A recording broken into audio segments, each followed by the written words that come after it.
When Lena Cross walked into that pristine clinic carrying another man's secret, she thought she'd buried her past 6 months deep. The divorce papers were signed, the escape was clean. She'd disappeared into anonymity, believing Dante Russo had moved on without looking back. But fate doesn't honor signed documents or careful plans. The moment his shadow fell across the waiting room floor, everything she'd built to protect herself, and the child growing inside her, shattered like glass under his unrelenting gaze. Some men let go. Dante Russo wasn't one of them. And now he knew exactly what she'd been hiding. Before we begin, if you love dramatic stories of second chances and dangerous love, hit that like button and comment with your city so I can see how far this story travels around the world. The Madison Avenue Wellness Clinic didn't look like the kind of place where lives fell apart. Everything about it whispered money and discretion, from the marble floors that gleamed under recessed lighting to the receptionist who smiled without showing teeth. It was the sort of establishment where celebrities came for their secrets, where politicians' wives received treatments no insurance company would ever see itemized. Lena Cross didn't belong there. At least that's what she told herself as she signed in under her maiden name, her hand instinctively moving to cradle the pronounced swell of her belly. 8 months pregnant, and she still wasn't used to the weight, the constant presence of another life pressing against her ribs, reminding her with every breath that nothing would ever be simple again. "Mrs. Cross," the nurse's voice was professionally neutral. "We're ready for you." Not Mrs. Russo. Never that again. Lena followed the woman down a corridor lined with abstract art that probably cost more than her entire year's rent.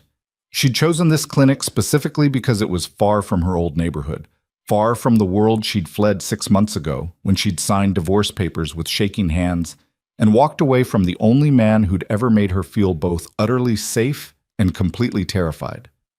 Dante Russo. Even thinking his name made her chest tighten. She forced the thought away, focusing instead on the appointment ahead. Just a routine checkup. The baby was healthy. Everything was progressing normally. In 4 weeks, maybe less, she'd hold her daughter in her arms, and this strange liminal space she'd been living in, pregnant, alone, hiding, would finally resolve into something concrete. She could do this. She was doing this. The examination room was smaller than she expected, painted in soft blues that were probably meant to be calming. Lena settled onto the table, the paper crinkling beneath her, and tried to steady her breathing. The nurse took her vitals with efficient hands, asking questions Lena had answered a dozen times before. Any cramping? No. Bleeding? No. Unusual pain? Only the usual kind. "Dr. Morrison will be right in," the nurse said, closing the door behind her with a soft click. Lena closed her eyes, letting her head fall back against the wall. Exhaustion lived in her bones these days, a deep weariness that had nothing to do with the pregnancy and everything to do with the constant vigilance required to stay invisible. She'd left Manhattan for Brooklyn, found a small apartment in a neighborhood where nobody asked questions. She worked remotely for a marketing firm that didn't care where she lived as long as she met her deadlines. She'd built a quiet life, a safe life, a life Dante knew nothing about. The divorce had been clean as any dissolution of a 3-year marriage could be. His lawyers had been professional, almost cold in their efficiency. She'd expected a fight, expected him to use his considerable power to make things difficult. Instead, he'd let her go with a settlement generous enough to make her uncomfortable and a single message delivered through his attorney. "If this is what you want, I won't stand in your way."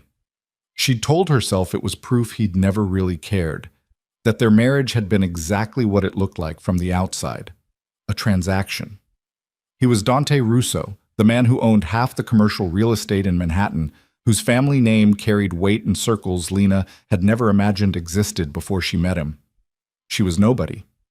A waitress he'd noticed at one of his properties, whose smile had apparently been interesting enough to warrant a second glance.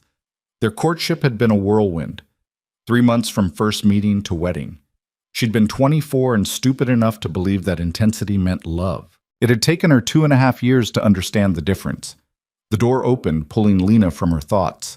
But it wasn't Dr. Morrison who stepped inside. It was a woman in her 50s, elegant in the way that came from generations of good breeding and better skincare. "Ms. Cross, I'm Dr. Chen. I'm afraid Dr. Morrison was called away for an emergency. I'll be handling your appointment today." Lena nodded, trying to ignore the flutter of anxiety in her chest. Change of plans. It was fine. Everything was fine. The checkup proceeded normally.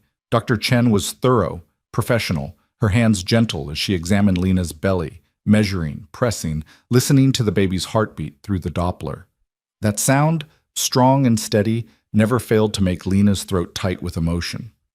Everything looks excellent, Dr. Chen said, making notes on her tablet. Baby's position is good. Heart rate is strong. You're measuring right on track for 32 weeks. That's good, Lena managed. That's really good, Dr. Chen smiled. You're doing wonderfully. Any questions for me? 1,000 questions, none she could ask. What do I do when she asks about her father? How do I explain why we're alone? What if I'm not enough? No, Lena said instead. I think I'm okay. Well, if anything comes up, don't hesitate to call. We'll see you in 2 weeks. Lena nodded, accepting the appointment card the nurse handed her on the way out. 2 more weeks, then 2 weeks after that, and then her daughter would be here, and Lena would have to figure out how to be everything a child needed when she'd spent the last 6 months barely holding herself together. She made her way back to the waiting room, moving slowly. Her back ached, a dull, persistent pain that the pregnancy books promised would only get worse. She was focused on the exit, on getting outside where she could breathe when she felt it. That familiar prickle at the base of her neck, the sensation of being watched. Lena looked up, and her entire world stopped. He stood near the reception desk, tall and devastating in a charcoal suit that probably cost what she made in 3 months. Dark hair swept back from a face that belonged in Renaissance paintings. All sharp angles and aristocratic features softened only slightly by a mouth that knew how to destroy with a kiss. Eyes the color of smoke and steel fixed on her with an intensity that made her knees weak. Dante Russo, her ex-husband, staring directly at her very pregnant belly. Time seemed to fracture. Lena watched his expression shift from surprise to confusion to a dawning realization that made his entire body go rigid. His gaze moved from her stomach to her face, and in his eyes she saw the calculation happening, the timeline being assembled. They'd been divorced for 6 months. She was 8 months pregnant. The math was simple, devastating, irrefutable. Lena. Her name came out rough, scraped raw. He moved toward her and she took an instinctive step back, her hand flying to her belly in a protective gesture she couldn't suppress. His eyes tracked the movement. Something dangerous flickered across his face. Don't, she whispered. Dante, don't. But he was already crossing the distance between them, his long strides eating up the tastefully decorated space. People were beginning to notice, the receptionist's eyes going wide, a woman in yoga pants pausing mid-scroll on her phone. Lena felt the attention like a physical weight. Is there somewhere private we can talk? Dante's voice was controlled, but she could hear the razor edge beneath the calm. Now. I don't have anything to say to you. That's interesting. His eyes dropped to her belly again, and she watched his jaw clench. Because it seems like there's quite a lot you haven't said. The receptionist appeared at Lena's elbow, her professional smile firmly in place despite the obvious tension. Is everything all right, Ms. Cross? Yes, Lena said. At the same time, Dante said, no. They stared at each other. Lena's heart was hammering so hard she was certain he could hear it. 6 months. She'd had 6 months of peace, of building a life separate from his world, and now he stood in front of her, looking at her like she'd committed treason. Mr. Russo, the receptionist tried again, recognizing him now. Of course she did. Everyone knew Dante Russo. Perhaps we could... Give us the room. He didn't raise his voice. Didn't need to. Command lived in every syllable. Whatever consult room is available, now. The woman hesitated, glancing at Lena. To her credit, she didn't immediately fold. Ms. Cross, are you comfortable? It's fine, Lena heard herself say, even though nothing about this was fine, even though every instinct screamed at her to run. But where would she go? Dante knew where she was now. He'd seen her, seen the baby. Running wouldn't change what he'd already figured out. The receptionist led them to a small consultation room, the kind used for delivering bad news. Lena sank into one of the chairs, exhaustion and adrenaline making her dizzy. Dante remained standing, his back to the closed door, watching her with an expression she couldn't read. The silence stretched between them, thick with everything they weren't saying. Finally, Dante spoke. When were you planning to tell me? I wasn't. The words hung in the air like a confession. His eyes went dark, something violent and hurt flashing across his features before he locked it down behind that impenetrable control he wielded like armor. I see. 2 words, carefully empty. And you didn't think I had a right to know I was going to be a father? You gave up your rights when you let me walk away. Lena's hands trembled in her lap. She pressed them flat against her thighs, refusing to let him see how much this was costing her. You signed the papers, Dante. You didn't fight. You didn't even ask me to stay. Because you made it clear that's what you wanted. The control cracked, his voice rising. He caught himself, forcing his tone down to something more level. You looked me in the eye and told me you couldn't do it anymore. That you needed to leave. Was I supposed to trap you? Force you to stay in a marriage you clearly wanted out of? You were supposed to care enough to ask why. The words came out before she could stop them, raw and honest and so painfully vulnerable that she wanted to take them back the moment they hit air. But it was too late. Dante stared at her like she'd struck him. I did care, he said quietly. That's why I let you go. Lena closed her eyes, pressing her fingers to the bridge of her nose. This was pointless. They'd had versions of this argument before, in the dying days of their marriage, when she'd tried to explain why living in his world was slowly suffocating her. The parties full of people who looked through her like she didn't exist. The constant undercurrent of danger she'd been too naive to understand when she married him. The growing certainty that she was nothing more than an attractive accessory to a man who measured everything in terms of power and control. She'd loved him. God, she'd loved him so much it hurt. But love hadn't been enough to bridge the gap between his world and hers. How far along are you? Dante asked, his tactical mind already assembling facts. 32 weeks. She watched him count backward, saw the moment he placed it. Late January. Their last night together, 2 weeks before she'd asked for the divorce. They'd fought about something, she couldn't even remember what now, and the makeup sex had been desperate, angry, the kind that left marks and made promises neither of them could keep. Jesus, Lena. He dragged a hand through his hair, the carefully maintained composure fracturing. You've been carrying my child for 8 months and you didn't think to tell me? Not once? You made it clear you wanted a clean break. A clean break from our marriage, not from my child. His voice rose again, and he forced it down with visible effort. Did you really think I wouldn't want to know? That I wouldn't want to be involved? I thought... She trailed off, uncertain how to put it into words. Your lawyers were so efficient, Dante. Professional, cold. They made it clear that you wanted to move on, that I was being taken care of financially, and that was the end of it. There was no room for complications. And a baby is a complication. It wasn't a question. The flatness in his voice made her chest ache. In your world? Yes. Lena met his eyes, refusing to look away even though it hurt. Your life is meetings and deals and carefully orchestrated appearances. I know what children mean in families like yours, heirs and legacy and expectations I could never meet. I didn't want that for her. Her? Something shifted in his expression, a softness that was almost painful to witness. It's a girl? Lena's hand moved to her belly again, protective and instinctive. Yes. Dante was quiet for a long moment, processing. When he spoke again, his voice was different, lower, more careful. What are you planning to name her?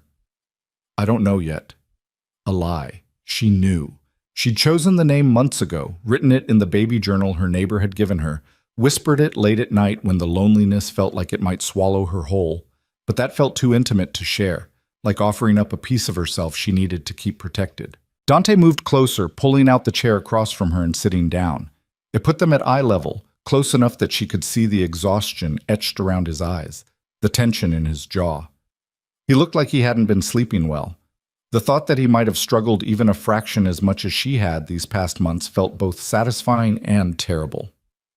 I need you to understand something, he said carefully. I didn't want the divorce. I went along with it because you seemed so certain it was what you needed, and I'd spent our entire marriage trying to give you what you needed while failing spectacularly at actually understanding what that was. So when you asked to leave, I thought maybe letting you go was the last decent thing I could do for you. Lena's throat tightened. Dante. But this? He gestured at her belly, his hand shaking slightly before he fisted it on his thigh. This changes everything. You're carrying my daughter, Lena, my child, and I will not be shut out of her life because you've decided I'm not good enough or safe enough or whatever story you've been telling yourself to justify keeping her from me. It's not about you being good enough. The words came out thick with emotion she couldn't quite suppress.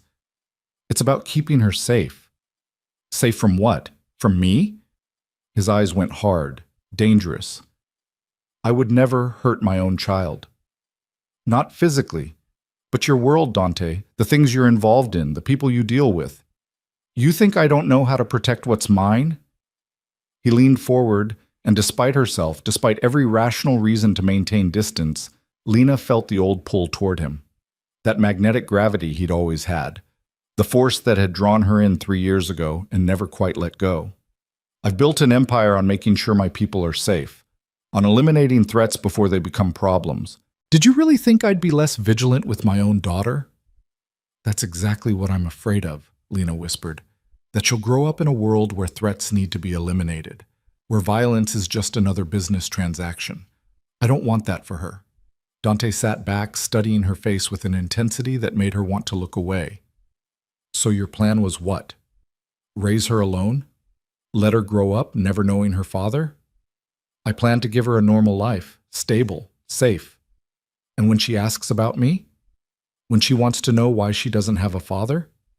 Lena's hands tightened on her belly. She'd thought about that. Of course she'd thought about that. Late at night when sleep wouldn't come, and the baby kicked against her ribs like she was already demanding answers. I would have told her the truth, she said finally, that her father was a good man who lived in a complicated world, that I chose to leave not because he didn't care, but because I needed something different. A good man. Dante's laugh was bitter. Is that what you think I am? Sometimes. She met his eyes. When you let yourself be. The admission hung between them, honest and painful. Dante looked away first, his jaw working as he processed. When he looked back, his eyes had gone cold again, that ruthless focus she recognized from boardrooms and business deals. Here's what's going to happen, he said, and she heard the steel beneath the words. You're going to give me your address, your phone number, your doctor's information, everything, and then we're going to figure out a plan for how this is going to work. You can't just... I can. He leaned forward again, close enough that she could smell his cologne, that familiar scent that used to cling to her skin after he held her. You've had 8 months to make decisions about our daughter without my input. That ends today. I'm her father, Lena, whether you like it or not, whether it fits your plans or not, and I will not be shut out. And if I refuse? His eyes glittered dangerously. Then I'll have my lawyers file for custody before the end of the week. Is that really what you want? A legal battle? Because I promise you, I have resources you can't match, and a very compelling case about a mother who deliberately concealed a pregnancy from the father. Lena felt ice slide down her spine. You wouldn't. Try me. They stared at each other, the threat hanging in the air between them. Lena searched his face for some sign of the man she'd married, the one who'd been gentle with her, who'd listened when she talked about her dreams, even if he didn't fully understand them. But all she saw was Dante Russo, the businessman, the strategist who didn't lose. I left because I was drowning, she said quietly. Every day in your world felt like I was losing pieces of myself. The person I was before I met you, she just disappeared. And I didn't know how to explain that to you because you were always so certain, so controlled. You had your life figured out, and I was just trying to survive in it. Something flickered across his expression. You never said that. I tried. You didn't hear me. Then make me hear you now. He reached across the space between them, his hand hovering near hers but not quite touching. Tell me what you need, what she needs, and we'll figure it out. Lena looked at his hand, so close she could feel the heat of it. How many times had those hands held her, protected her, made her feel like she was the only thing in the world that mattered? And how many times had she felt like an obligation, a responsibility he'd taken on and couldn't quite figure out what to do with? I need you to let me do this my way, she said. Not swoop in and take over, not make decisions without me, not treat our daughter like she's another asset to manage. I would never. You already are. She gestured at the space between them. You're already making demands, already threatening lawyers. That's who you are, Dante. When you want something, you acquire it. You control it. You make it fit your vision of how things should be. But a child isn't a business deal, and I won't let you turn her into one. Dante pulled back, his expression shuddering. For a moment, she thought he might actually walk away, leave her to figure this out alone just like she'd planned. Instead, he stood, buttoning his suit jacket with deliberate precision. I'll give you 24 hours to decide how you want to handle this. You can either contact me and we can work something out like adults, or I'll have my lawyers draw up custody papers. Your choice. He pulled a card from his pocket and placed it on the table between them. His private number, the one only a handful of people had access to. Think about what's best for our daughter, Lena. Not what's easiest for you. Not what fits your narrative about who I am or what my world means. Think about what she deserves. He moved toward the door, then paused with his hand on the handle. For what it's worth, I'm sorry I failed you. I'm sorry I didn't hear what you were trying to tell me. I'm sorry I let you walk away when maybe I should have fought harder. But I'm not sorry we're having this child together, and I won't apologize for wanting to be part of her life. Then he was gone, the door closing softly behind him. Lena sat in the empty consultation room, her heart hammering, her hands shaking. The baby kicked, hard enough to make her wince, as if she knew something had fundamentally shifted in the careful world Lena had built. 24 hours. He'd given her 24 hours to upend everything. She looked down at her belly, at the visible outline of a tiny foot pressing against her skin. What do I do? She whispered to the daughter she hadn't met yet. How do I protect you from him when part of me still...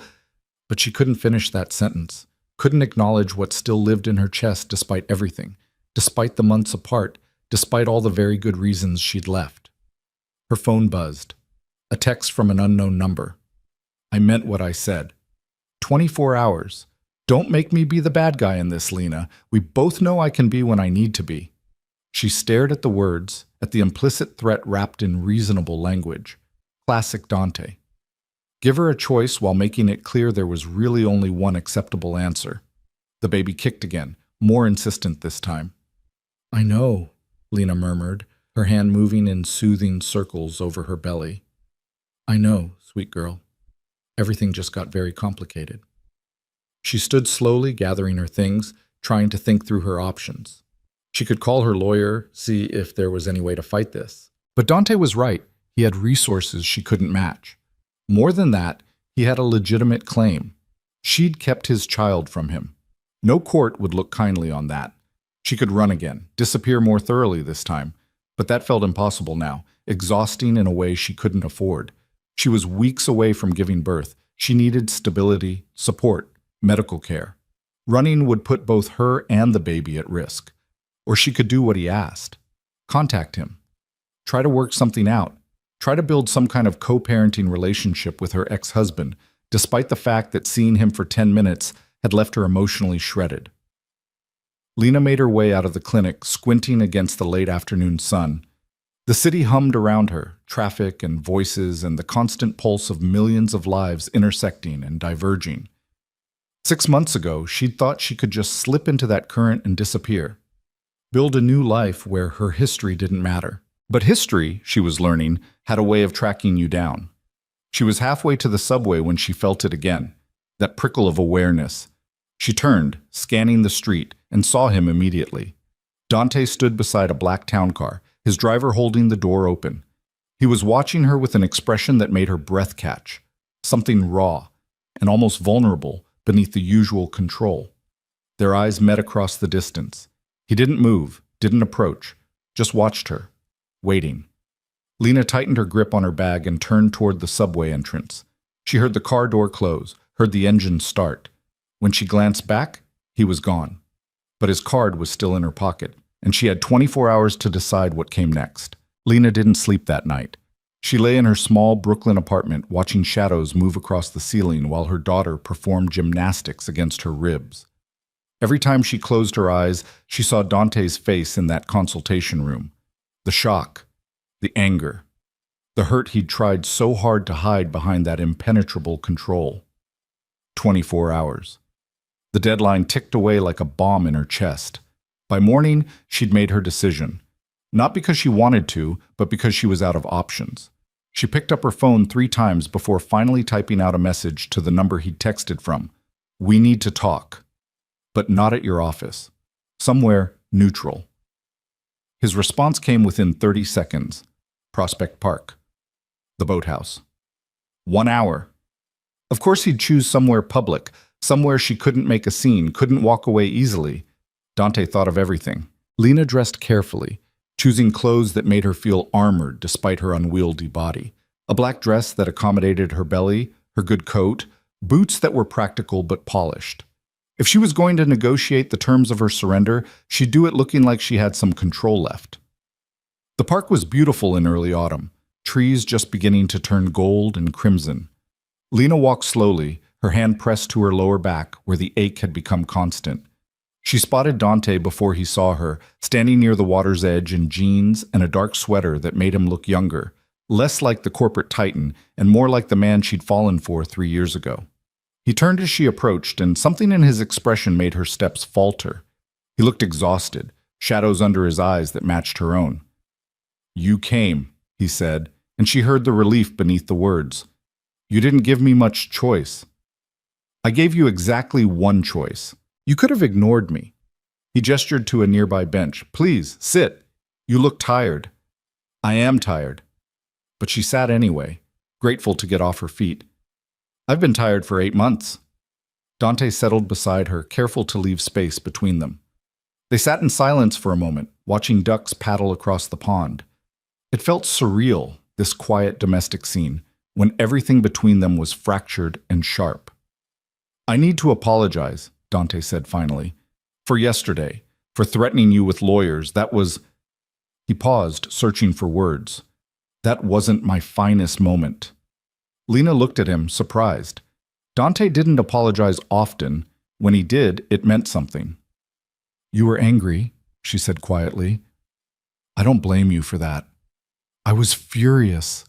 He turned to face her, and the raw honesty in his eyes made her chest tight. "But not just at you, at myself, for letting things get so bad between us that you felt like keeping our child from me was the safer option. That says more about my failures than yours." "Dante, let me finish." His hand moved like he wanted to reach for hers, then fell back to his lap. "I've spent the last 6 months trying to figure out where I went wrong with you. What I did that made you leave. My therapist, yes, I have a therapist now, keeps telling me I can't control everything, that some things aren't about winning or losing, they're about understanding and compromise. I'm not good at those things. Never have been." "You're seeing a therapist?" Lena couldn't keep the shock from her voice. "You left me, Lena. That tends to make a man examine his life choices." A ghost of a smile touched his lips, bitter and self-aware. "Turns out, I have a lot of work to do. Control issues, difficulty with emotional vulnerability, a tendency to treat relationships like business transactions. The hits just keep coming." Despite everything, Lena felt a smile tug at her own mouth. "Welcome to self-awareness. It's terrible. It really is." He was quiet for a moment, watching the water. "I want to be part of her life. Our daughters. Not because I'm trying to control you or because I see her as an asset to manage, but because the thought of her existing in the world without me knowing her, without me being there for her, it's unbearable." The sincerity in his voice cracked something in Lena's chest. "I'm scared," she admitted, "of your world, of what it means to let you back in, not just for me, but for her." "What specifically scares you?" It was such a Dante question, tactical, precise, breaking problems down into manageable components. But for once, Lena appreciated it. The concrete specificity gave her something to hold on to. "The danger," she said. "The party's full of people who smile while they're calculating how to use you. The feeling that nothing is ever just simple. That every interaction has layers and angles and implications I don't understand." Dante nodded slowly. "Okay, that's fair. What else?" "That you'll try to shape her into something she's not. That she'll grow up thinking love is transactional, that protection comes with strings attached, that she'll never feel like she's enough just as she is." "Is that how I made you feel?" The question came out quiet, pained. Like you weren't enough? Lena looked down at her hands, at the absent place where her wedding ring used to sit. You made me feel cherished and suffocated at the same time. Like I was this precious thing you needed to keep safe, but also separate, apart from the real substance of your life. You'd come home and ask about my day, but when I tried to ask about yours, you'd deflect. Tell me not to worry about business, as if your entire world was something I needed to be protected from. I was trying to keep you safe. I know, but it also kept me out. She met his eyes. Marriage is supposed to be a partnership, Dante, but I felt like a dependent, someone you took care of but didn't actually include. He was quiet for a long time, processing. A jogger passed by, earbuds in, oblivious to the life-altering conversation happening on this ordinary bench. Lena watched a mother and daughter feed ducks at the pond's edge, the little girl squealing with delight, and felt her throat tighten with emotion. That would be her soon. A mother with a daughter, trying to navigate this impossible situation. I don't know how to fix what I broke, Dante said finally. But I want to try. Not to get you back. I understand that's not what this is about, but to be better. For her. And maybe to prove to you that I can be the kind of father she deserves. What does that look like to you? Lena asked. Being the father she deserves. Honestly? I have no idea. He laughed, the sound rough and uncertain. I didn't have the best example. My father was, well, you know what he was. Distant, demanding, more concerned with legacy than with actually knowing his children. I don't want to be that. Then don't be.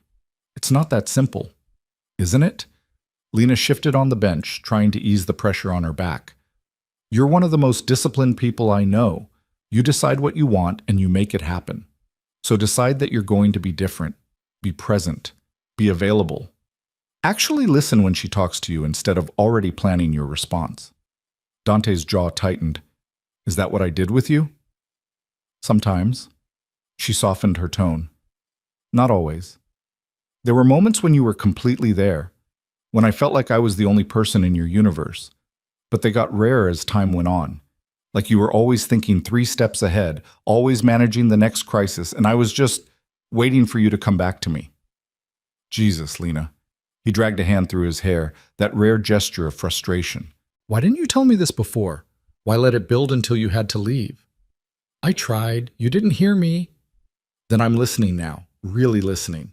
Tell me what you need, what our daughter needs, and I'll do everything in my power to make it happen. Lena took a deep breath, steadying herself. This was it. The moment she set boundaries or lost the chance to have any say in what came next. I need you to respect that I'm her mother, that I know her, or I will know her, in ways you won't automatically have access to. I need you to work with me, not around me. No making decisions without consulting me first. No using your resources to override my choices.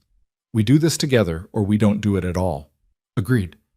The answer came so quickly it startled her. Just like that? Just like that. Dante turned to face her fully. Lena, I'm not interested in fighting you for control. I'm interested in being part of my daughter's life. If that means compromising, deferring to you on things, actually collaborating instead of dictating, I'll do it. I'll learn how. Learning takes time, mistakes. I need to know you won't give up when it gets hard. I won't. The certainty in his voice made her want to believe him. I let you go once because I thought that's what you needed. I'm not making that mistake again, not with her. Whatever it takes, however long it takes, I'm in this. Lena felt tears prick her eyes, hormones and exhaustion, and something dangerously close to hope, all tangling together. I don't want to fight with you, Dante. I don't want lawyers and custody battles and our daughter growing up watching us tear each other apart. But I also can't go back to how things were. I'm not asking you to. He hesitated, then reached out slowly, giving her time to pull away. When she didn't, his hand covered hers, warm and solid. I'm asking for a chance to do better, to be better. Will you give me that?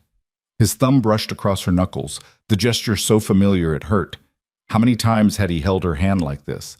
During their first date, when she'd been nervous and rambling. At their wedding, when she'd been shaking with joy and terror. in the hospital after her mother died, when grief had made her feel like she might shatter. He'd always known how to ground her with a touch. "Okay," she whispered. "We can try. But Dante, if you revert to who you were, if you start trying to control everything, if you shut me out, if you make me feel small again, I will take our daughter and you will never find us. Do you understand?" Something flickered in his eyes. Not anger, but something deeper. Respect, maybe? Or fear of loss. "I understand, and I promise you I won't give you reason to run." He squeezed her hand gently. "Now tell me about the pregnancy. I want to know everything. What you've been experiencing, what the doctors have said, if there have been any complications." "You want my medical history?" She couldn't quite keep the skepticism from her voice. "I want to know about our daughter and about you, if you're comfortable sharing." Lena studied his face, looking for the catch, the angle, but all she saw was genuine interest mixed with barely concealed anxiety. He really did care. In his own intense, overwhelming way, he'd always cared. "Everything's been normal," she said slowly. "Textbook pregnancy according to Dr. Morrison. Some morning sickness in the first trimester, but it passed. She's active. You should feel her kick. It's like she's training for soccer in there. The anatomy scan showed everything developing perfectly. Heart, brain, all her organs. And she's positioned well for delivery. When are you due?" 4 weeks? October 15th. "And you have a birth plan? A hospital you've chosen?" "Brooklyn Methodist. It's close to my apartment, has good reviews. I've taken the tour, met with the birthing center staff. I'm planning for an unmedicated birth if possible, but I'm open to interventions if necessary." Dante nodded, clearly filing away every detail. "And you have someone to be there with you? A coach, family member, friend?" Lena's throat tightened. "I have my neighbor. She's a doula. She offered to be there, to help me through it." "A neighbor."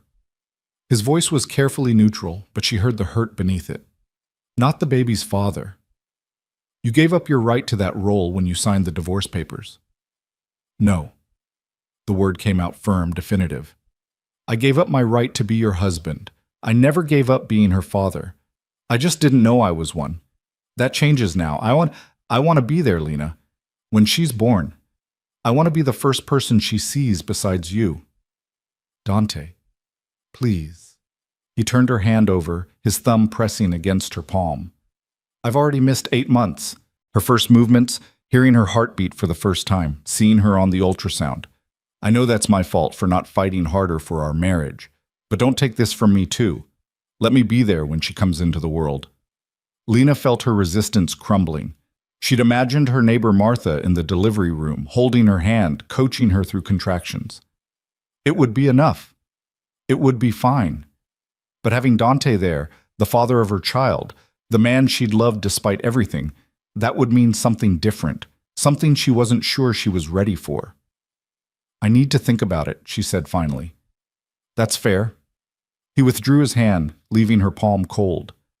"Think about it, and whatever you decide, I'll respect it. But Lena, I'm asking, really asking, let me be part of this." Before she could respond, her phone buzzed. She pulled it out, frowning at the unknown number. Then her blood went cold as she read the message. "Congratulations on the baby, Lena. Funny how life changes. Dante's, I assume, does he know?" Her hands started shaking. Dante noticed immediately. "What is it? What's wrong?" She handed him the phone wordlessly, watched his expression go from concern to deadly in the space of a heartbeat. "Who is this?" he asked, his voice dropping to that dangerous quiet she recognized from exactly twice in their marriage, both times when someone had threatened something he considered his. "I don't know. I've never seen that number before." Dante was already typing on his own phone, his fingers flying. "How long have you been getting messages like this?" "I haven't. That's the first one." He looked up sharply. "You're sure?" "Yes." "Dante, what's going on? Who would send something like that?" "I don't know yet." He made a call, his tone clipped and professional when someone answered. "Marcus, I need a trace on a number. Priority 1. I'm sending it to you now." He paused, listening. "I don't care what you're in the middle of. Drop it. This is about Lena. He hung up and immediately started another call. Lena watched, her heart hammering, as he rattled off instructions to someone else, something about security protocols and monitoring her apartment building. "Dante, you're scaring me." He finished the call and turned to her, his expression carefully controlled but his eyes blazing. "How well do you know your neighbors, the people in your building?" "Well enough." "Why?" "Because someone knows you're pregnant with my child. Someone knows enough to contact you directly, and that kind of information doesn't circulate unless someone's paying attention." "You think someone's watching me?" The words came out thin, frightened. "I think someone's interested enough to reach out." He stood, his entire body coiled with tension. "Which means we need to take precautions. Starting now." "What kind of precautions?" "The kind where you're not alone in an apartment I know nothing about, in a neighborhood I can't secure, carrying my child while someone out there is clearly monitoring your movements." Lena struggled to her feet, anger cutting through the fear. "You're not doing this. You're not using some random text message as an excuse to swoop in and take over my life. That text message proves someone knows about you, about the baby. In my world, that makes you a target." "Your world? That's exactly what I was trying to avoid." Her voice rose, drawing looks from other park visitors. She lowered it to a harsh whisper. "This is why I left, Dante, because everything becomes a threat. Everything needs security protocols and monitoring. I won't live like that. I won't raise our daughter in a fortress." "Even if it keeps her safe?" "Safe from what? One weird text? People get spam all the time. That wasn't spam." His jaw was tight, his eyes hard. "That was targeted. Someone who knows your name, knows about the pregnancy, knows about me. Someone who took the time to track down your personal number and send a message designed to do exactly what it's doing, make you scared and vulnerable. Or maybe it's someone from your past trying to stir up trouble. Did you think about that? Maybe this has nothing to do with me and everything to do with whoever you pissed off in your last business deal." The words hung between them, sharp and accusing. Dante's expression shuddered. "You're right," he said quietly. "This probably does come back to me. Which is exactly why you need protection. My enemies won't care that we're divorced. They'll see you as leverage. And now that you're carrying my child, don't." Lena pressed her hands to her belly, protective and instinctive. "Don't make this about business rivals and leverage. She's a baby, Dante. A person, not a pawn in whatever game you're playing." "I know that." He stepped closer, his voice dropping. "God, Lena, I know that. But the people who would use her to get to me don't care. They don't operate with the same rules, and I will not take chances with your safety, with her safety." "So what are you suggesting? That I move into your penthouse? Let you put security details on me? Live behind bulletproof glass and bodyguards?" "If that's what it takes." "No." The word came out flat, definitive. "I won't do it." "Lena, I said no." She was breathing hard now, adrenaline and fear making her dizzy. "I left that life for a reason. I'm not going back. One text message doesn't change that." Dante looked at her for a long moment, and she saw him struggling, between his instinct to protect and his promise to respect her boundaries. Finally, he pulled out his phone. "Then we compromise. You stay in your apartment for now. But I'm putting security on your building, discreet. You won't even know they're there. And if you get another message, anything that feels off, you call me immediately. No arguing, no trying to handle it yourself. You call me." "Dante." "That's the deal, Lena. Either you let me take basic precautions, or I go to a judge right now and argue that you're exposing my unborn child to unnecessary risk by refusing reasonable security measures. How do you think that conversation will go?" It was a low blow, and they both knew it. Lena felt tears of frustration burn behind her eyes. "You promised you wouldn't do this. You promised you wouldn't try to control everything." "I'm not trying to control you. I'm trying to keep you alive." His voice broke slightly on the last word, raw emotion bleeding through the control. "Please, please let me do this. Let me make sure you're safe. I can't—" He stopped, swallowing hard. "I can't lose you both. I won't survive it." The vulnerability in that admission cracked her anger. She saw the fear beneath his commands, the terror that something might happen to her and their daughter while he stood by, helpless. It didn't make his methods right, but she understood the impulse behind them. Okay, she said finally. Security on the building, but they stay outside. They don't interfere with my life. They don't report my movements to you. They just watch. That's it. Thank you. The relief in his voice was palpable. And you'll call me if anything else happens? I'll call you. And we can discuss living arrangements later, when you've had time to think about it? Dante, just think about it, please. He reached out, his hand hovering near her face like he wanted to touch her but didn't quite dare. I know I'm asking for a lot. I know I'm pushing.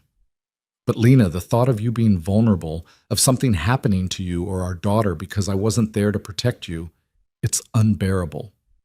Lena closed her eyes, exhausted beyond measure. I need to go home. I need to process all of this. Let me drive you. I can take the subway, please. Just that one word, stripped of command, pure request. Let me do this one thing. Let me make sure you get home safely. She was too tired to argue, too overwhelmed by everything that had happened in the last 24 hours to mount another defense. Fine, but you're not coming up to my apartment. I wouldn't dream of it. He offered his arm, and after a moment's hesitation, she took it. They walked back to his car in silence, Lena painfully aware of his hand at the small of her back, guiding her carefully over uneven pavement. The driver opened the door without comment, and Lena sank gratefully into the leather seats. The ride to Brooklyn felt surreal. Dante sat beside her, close but not touching, his presence filling the space. Lena watched the city slide past the windows, the familiar streets of her new life that suddenly felt less safe than they had this morning. I'm sorry, Dante said quietly as they crossed the bridge, for springing all of this on you. For the security, the demands, all of it. I know it's the opposite of what you wanted. You're doing what you think is right, Lena said, too tired for anger. You always do. That doesn't make it the right thing. She turned to look at him, surprised by the admission. He was staring straight ahead, his profile sharp against the window light. I've spent the last 6 months learning to interrogate my instincts, he continued, to question whether what I think is right is actually just about control. It's harder than you'd think, separating genuine concern from the need to manage outcomes. Is that what your therapist tells you? Among other things.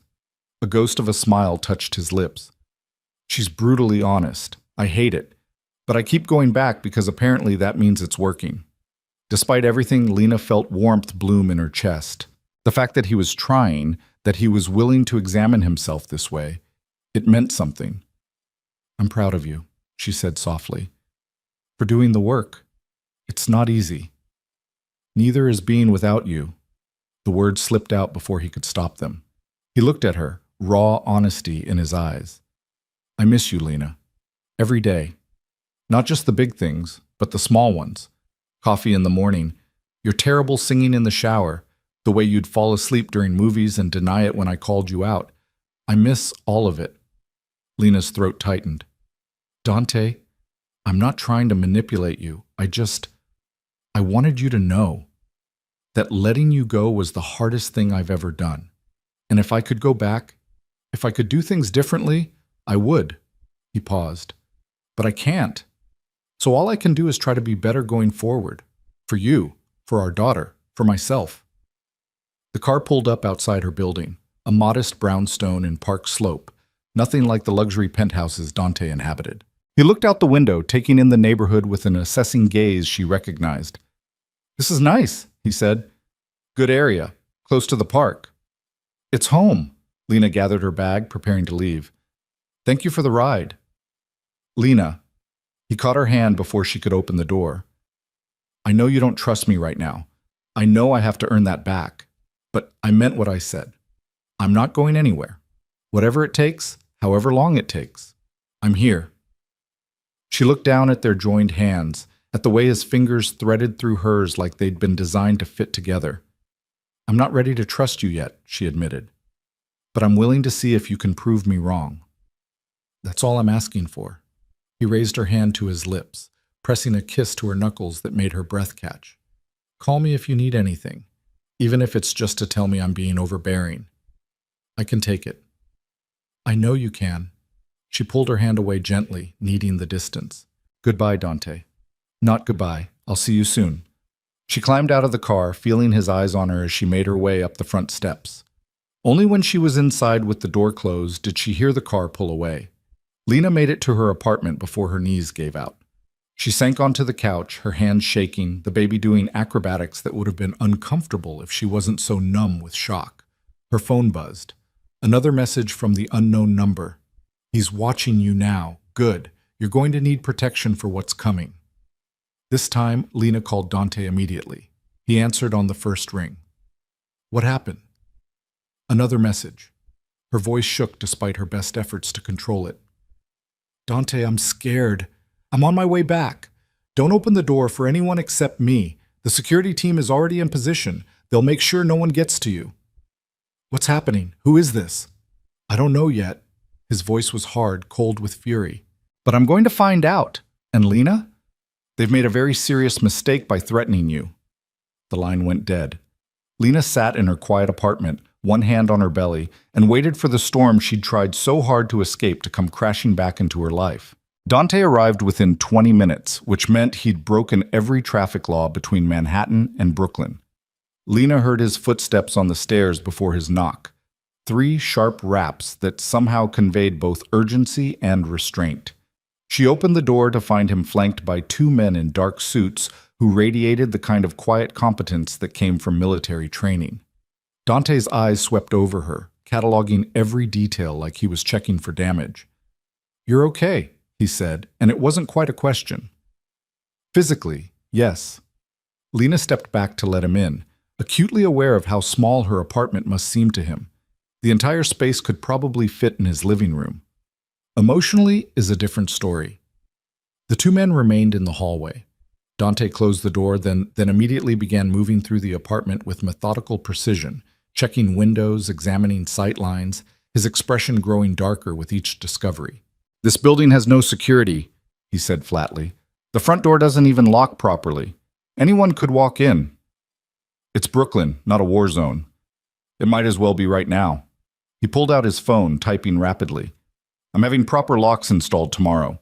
Security cameras for the common areas. And you're getting a panic button that connects directly to my team. Dante, you can't just renovate my building. Watch me." He looked up, his eyes hard. "Show me the messages. All of them." Lena handed over her phone, watched his jaw clench as he read through them, his knuckles going white around the device. When he finally looked up, something dangerous glittered in his expression. "This isn't random," he said quietly. "Someone's been tracking your movements. They knew you were at the clinic yesterday. They knew exactly when to send these messages for maximum impact." "How can you tell?" "The timing, the specificity." He handed back her phone. "Whoever this is, they want you scared. They want you running to me for protection, which means this is about leverage." "Leverage for what?" "That's what I intend to find out." He moved to her window, looking down at the street below. "There's a black sedan at the corner. My team. They'll maintain a perimeter, rotate shifts every 8 hours. You won't see them, but they'll be there." Lena sank onto her couch, exhaustion pulling at her bones. The baby had finally settled, a small mercy given her heart was still racing. "This is insane. 2 days ago, my biggest concern was whether I'd packed the right things for my hospital bag. Now I have armed guards and mysterious threats, and—" Her voice broke. "I can't do this, Dante. I can't bring a baby into this." He was beside her in an instant, crouching down so they were eye level. "Hey, look at me." When she did, his expression had softened, the ruthless businessman replaced by something more human. "I know this is terrifying. I know it's everything you tried to escape, but I promise you, I will find out who's behind this and I will end it. You and our daughter will be safe. That's not negotiable." "You can't promise that. You can't control everything, no matter how much you want to." "No, but I can control this." He reached up slowly, giving her time to pull away, and brushed a strand of hair from her face. "I've already made calls. Every resource I have is being directed at finding this person. Marcus is the best tracker in the business. If there's a digital trail, he'll find it. And I have people reaching out to my contacts, seeing if anyone's heard whispers about moves against me or my family." "Your family?" Lena repeated. "I'm not your family anymore." "You're carrying my child. That makes you family. Divorce papers don't change that." His hand lingered near her face, and she found herself leaning into the warmth despite knowing better. "Have you eaten today?" The change of subject threw her. "What? Food? Have you had any?" When she hesitated, he stood, moving to her small kitchen. "When did you eat last?" "I had toast this morning, I think." "You think?" He opened her refrigerator, frowning at the contents. "Lena, there's nothing in here but yogurt and some questionable leftovers. I haven't had much appetite." "That's not an excuse." He was already on his phone again. "I'm having food delivered. Real food. What is the baby like?" Despite everything, Lena felt a smile tug at her lips. "The baby doesn't have preferences yet. She just steals all my nutrients and makes me crave weird things at 3 in the morning. Like what? Last week it was pickles and ice cream. Very cliché. This week it's been oranges. I can't get enough of them." "Oranges. Noted." He placed an order, rattling off enough food for a small army. When he hung up, he moved back to the couch, sitting beside her but maintaining careful distance. "Tell me about your birth plan. The details." "Why?" "Because I want to understand what you're preparing for, and because talking about logistics is probably better than dwelling on anonymous threats." He had a point. Lena shifted, trying to find a comfortable position. "I've taken a prenatal class. Learned about breathing techniques, labor positions, pain management options. Martha, my neighbor, she's a trained doula. She's been helping me prepare mentally and physically. I'd like to meet her." When Lena started to protest, Dante held up a hand. Not to vet her or intimidate her, to thank her. "For being there for you when I wasn't." The sincerity in his voice made her chest ache. "You're trying really hard, aren't you? To be different." "I'm trying to be someone worthy of being her father." He looked down at his hands, those capable hands that had held her so many times. "I've been reading books about pregnancy, childbirth, infant care. Did you know newborns can't regulate their own temperature? That their skulls are soft to allow passage through the birth canal? There's so much I didn't know, so much I need to learn." "You've been reading baby books?" Lena couldn't keep the surprise from her voice. "Every night before bed, my assistant thinks I've lost my mind. I have a stack of them on my nightstand taller than most business reports." A self-deprecating smile touched his lips. "I even bought a practice doll. To learn how to hold her properly, support her head. I looked ridiculous, but the book said hands-on practice was important." The image of Dante Russo, feared businessman and corporate titan, practicing with a baby doll in his penthouse was so absurd that Lena laughed, really laughed, the kind that shook her whole body and made the baby kick in protest. "I'm glad you find my dedication amusing," Dante said dryly, but she could see the pleasure in his eyes at making her laugh. "I'm sorry, She tried to catch her breath. "The mental image is too much. Please tell me you have pictures." "Absolutely not. That's classified information." "I bet your assistant took some." "Probably. She finds my entire journey into impending fatherhood endlessly entertaining." He shifted closer, his expression turning serious. "But it's not a joke to me, Lena. None of this is. I want to be prepared. I want to know what to do when she cries, how to soothe her, how to keep her safe and healthy and loved." The word loved hung in the air between them, weighted with meaning. Lena felt her throat tighten with emotion. "She's going to be so lucky to have you," she whispered. "If you can actually be the man you're describing." "I will be. I have to be." His hand moved to rest on the couch between them, close enough that she could feel the heat of it. "Because the alternative, failing her the way I failed you, that's not an option I can live with." Before Lena could respond, her phone buzzed. They both tensed. Dante leaned over to look at the screen. "It's just the food delivery," he said, the relief evident in his voice. "I'll get it." He was back moments later with enough takeout containers to feed a small neighborhood. Thai food, Italian, Chinese, even a burger with fries. "I wasn't sure what you'd want," he explained, setting everything on her small dining table. "So I got options. This is enough food for a week. You need to eat, both of you." He started opening containers, the domesticity of the moment surreal given the circumstances. "Come on, pick something." Lena chose the Thai food, pad see ew, with extra vegetables, and found herself ravenous once she started eating. Dante watched her with satisfaction, picking at some of the Italian himself, but mostly focused on making sure she ate enough. "When's your next appointment?" he asked between bites. "Next Tuesday, just a standard checkup. I want to come with you." Lena paused, her fork halfway to her mouth. "Dante, I know, I'm pushing again, but Lena, I've missed everything. Every milestone, every appointment, every moment of this pregnancy.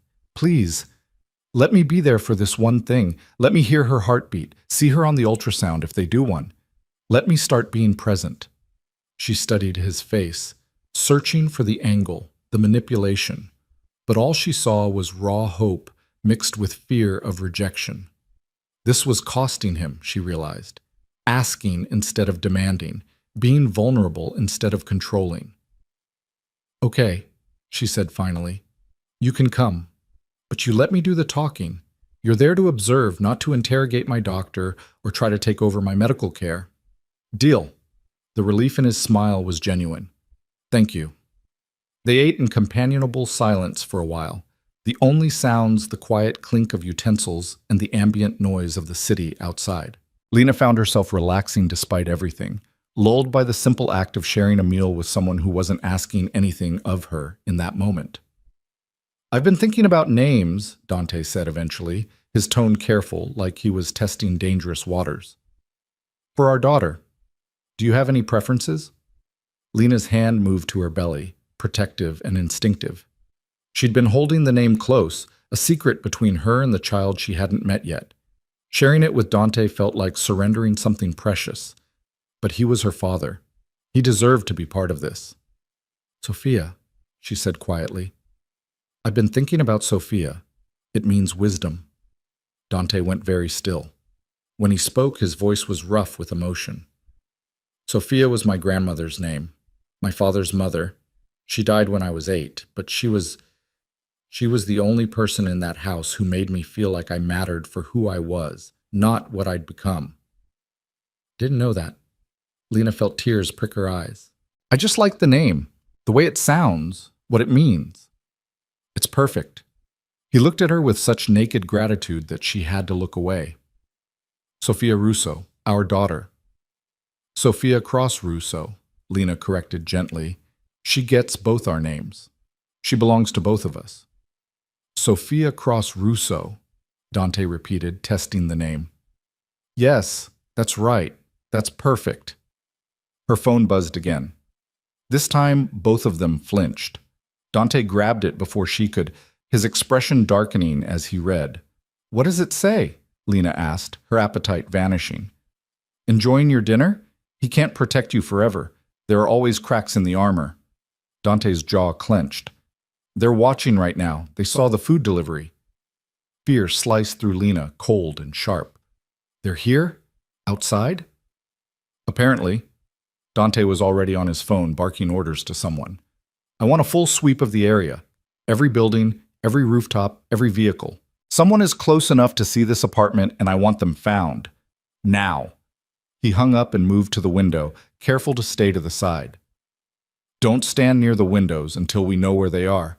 "This is insane!" Lena struggled to her feet, adrenaline making her shake. "Someone is watching me eat dinner? Sending me messages about cracks in armor? What does that even mean?" "It means they want to demonstrate how vulnerable you are, how easily they can reach you." Dante pulled the curtains closed with sharp, efficient movements. "It's a psychological tactic. Make you feel exposed, unsafe, so you're more likely to comply with whatever they want." "Which is what, exactly? What could anyone possibly want from me?" "From you? Nothing." He turned to face her, his expression grim. "From me? Everything. Your leverage, Lena, the most effective kind. They've figured out that threatening you will get my attention faster than any business move or financial pressure. So this is about you, your enemies, your world, your problems." The old anger flared hot in her chest. "This is exactly what I was trying to escape." "I know." The admission seemed to cost him. "I know, and I'm sorry, but we're past the point of escaping. They know about you now. They know about Sophia, and the only way forward is through." "Through what?" "Through me eliminating the threat." His voice dropped to that dangerous quiet she recognized from exactly twice before, Once when someone had tried to sabotage one of his developments, and once when a business rival had made insinuations about Lena's past. Both times, the threat had disappeared completely within 48 hours. She'd never asked how, never wanted to know. "What are you going to do?" she asked, not sure she wanted the answer. "Whatever is necessary to keep you safe." He moved closer, his presence filling the small space. "I need you to trust me on this. I need you to let me handle it my way. Your way usually involves things I don't want to know about. Probably. But the end result is the same. You and Sophia will be protected. That's all that matters." Lena sank back onto the couch, feeling the weight of inevitability settle over her. She'd tried to build a life outside Dante's world, tried to keep their daughter safe from the darkness that seemed to follow him. But fate or circumstance or simple bad luck had dragged her right back into it. "I can't live like this long term," she said quietly, jumping at every phone notification, afraid to stand near windows, having armed guards shadow my every move. "That's not a life, that's a prison." "It won't be long term." Dante sat beside her, close enough that she could feel the tension radiating off him. "I promise you, this is temporary. Once the threat is neutralized, how can you be sure there won't be another threat, and another after that?" She turned to face him fully. "Your world is built on power plays and territorial disputes. There will always be someone trying to find your weakness, trying to exploit it, and now they know exactly where to look." The truth of it hung between them, inescapable. Dante's face was carved in hard lines, his eyes reflecting a struggle she could only partially understand. "Then we adapt," he said finally. "We find a way to keep you and Sophia safe while still giving you the life you want, the freedom you need. It's not impossible. It just requires better planning, better security, better control," Lena finished, which brings us right back to the problem that broke our marriage in the first place. "No." He shifted to face her, his intensity almost overwhelming. "The problem with our marriage was that I tried to control you, to fit you into my life without considering what you needed. That's not what I'm suggesting now. I'm suggesting we work together to solve this. Your input, your boundaries, your decisions. I provide resources and protection, but you decide how we use them. And when my decisions put us at risk, put Sophia at risk, what then? Then we have a conversation, like adults, like partners." He reached for her hand, waiting until she gave it before continuing. "I'm not saying I'll always agree with you. I'm not saying it won't be hard or that I won't struggle with my control issues, but I'm saying I'll try, really try, to hear you, to respect your choices, to build something together instead of just imposing my will." Lena wanted to believe him. God, she wanted to believe this could work, that they could somehow navigate the impossible space between his world and her need for autonomy. But belief required trust, and trust required proof. "Show me," she said. "Right now. Show me you mean it." "How?" "Tell me the truth about what you're planning to do to whoever is sending these messages. No sanitized version, no protecting me from the reality. The actual truth about what happens next." Dante's jaw tightened. She could see him weighing his options, calculating risks. This was the moment, where he either chose transparency or fell back into old patterns of control through information management. "All right," he said finally. "The truth is that I have people reaching out to every contact I have in this city and beyond. We're pulling favors, gathering intelligence, tracking digital footprints. When we identify who's behind this, and we will, I'll have a conversation with them. A very direct conversation about the consequences of threatening my family." "What kind of consequences?" "The kind that make it clear this can never happen again. Financial pressure, professional isolation, legal action if applicable. I'll find out what they value and I'll make it hurt." "But not violence." She needed to hear him say it. "You won't hurt them physically. Not unless they give me no choice." His honesty was brutal. "If they come after you directly, if they try to harm you or Sophia, then yes, I'll do whatever is necessary to stop them. But I'm not a monster, Lena. I don't enjoy violence. I just don't shy away from it when the people I love are at stake." The people he loved. The phrase settled over her like a weighted blanket, comforting and suffocating at once. "You still love me," she said, not quite a question. "I never stopped." The admission came out quiet, raw. "Not when you left, not during the divorce, not in the 6 months since. I just learned to live with it, to accept that what I wanted didn't matter as much as what you needed. Lena felt tears slip down her cheeks before she could stop them. Hormones and exhaustion and the sheer emotional weight of everything catching up with her. I loved you too. She couldn't finish. Couldn't admit that somewhere beneath the fear and anger and self-preservation, something still stirred when he looked at her like she was the center of his universe. I know. He reached up, gently brushing the tears from her face. You don't have to say it. You don't owe me anything. I just need you to know that whatever happens, whatever you decide about us, I'm not going anywhere. Sophia will have a father who loves her and a mother who put her first even when it was hard. That's already more than I had growing up. The parallel struck her, Dante, trying so desperately not to become his father, trying to break cycles of emotional distance and conditional affection. It was the most vulnerable she'd ever seen him, stripped of the armor he usually wore. Okay, she whispered. We try. We work together, we communicate, and we see if we can actually make this work. For Sophia. And maybe... She trailed off, not ready to finish that thought. Maybe, Dante echoed, and something like hope flickered in his eyes. Her phone buzzed again. This time, Dante's hand shot out to grab it before she could even react. His expression went from tense to thunderous as he read. What? Lena demanded. What does it say? Sweet moment. But sentiment won't save you when the time comes. Tell Dante his sins are coming home to roost. He looked up, his eyes blazing. This is someone from my past. Someone with a grudge specific enough to reference old wrongs. What kind of old wrongs? I don't know yet. But I've made enemies over the years, business deals that went bad, partnerships that dissolved, people who felt I didn't give them what they were owed. It could be any number of things. How comforting. Lena wrapped her arms around her belly, protective and afraid. So we're dealing with someone who has nothing to lose and everything to prove. Which makes them dangerous. Dante was already dialing, his movements sharp with controlled fury, but also predictable. People operating from grievance make mistakes. They get emotional, sloppy. We'll find them. He stepped away to take the call, his voice low and urgent. Lena listened to fragments, something about financial records, old contracts, former associates. The machinery of his world spinning into motion, vast and inexorable. When he hung up, his expression was grim but determined. We have a lead. One of my former business partners, someone I bought out 5 years ago, has been making noise lately, claiming I stole his company, ruined his reputation. My team is looking into his current activities, seeing if there's a connection. 5 years is a long time to hold a grudge. Not in my world. Dante moved back to her, crouching down so they were eye level again. Listen to me.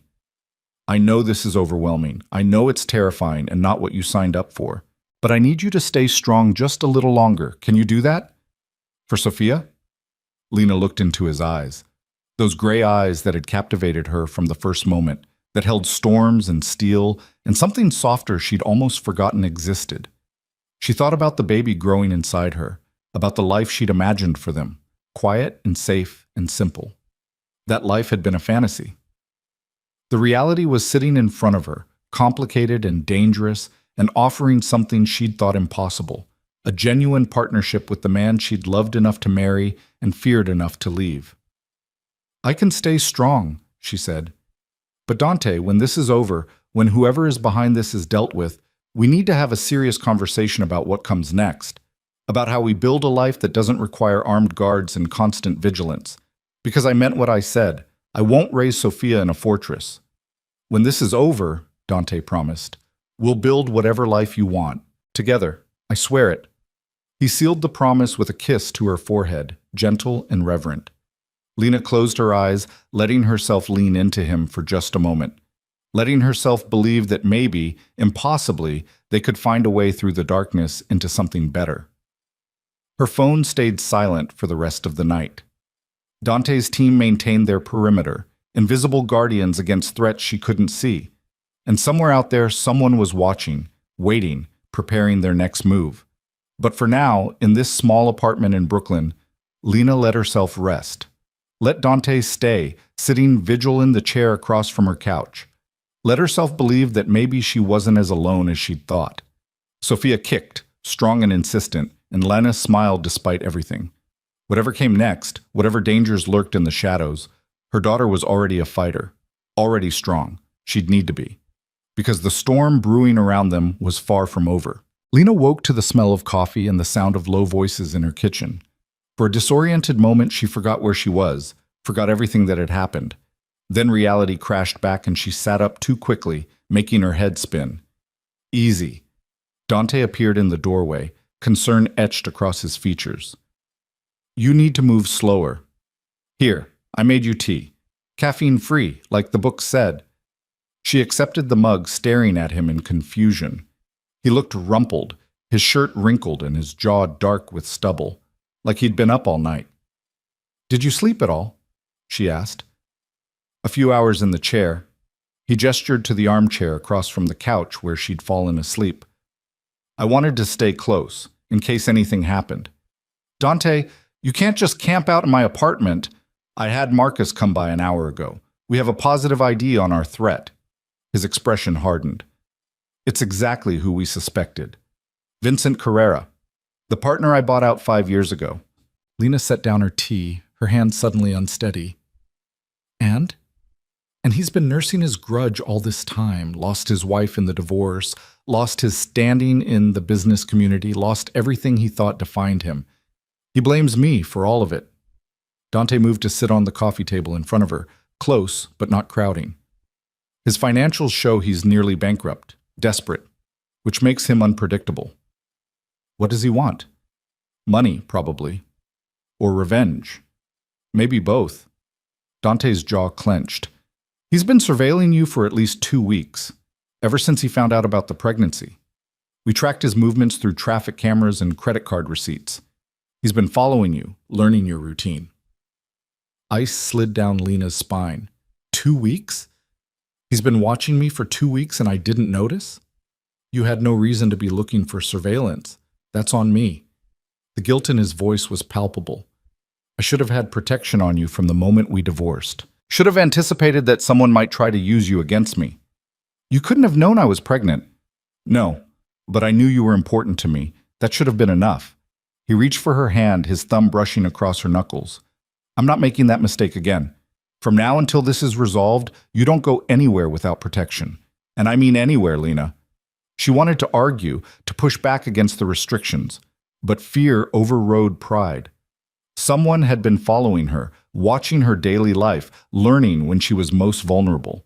The violation of it made her skin crawl. What happens now? She asked quietly. Now I handle it. The dangerous edge returned to his voice.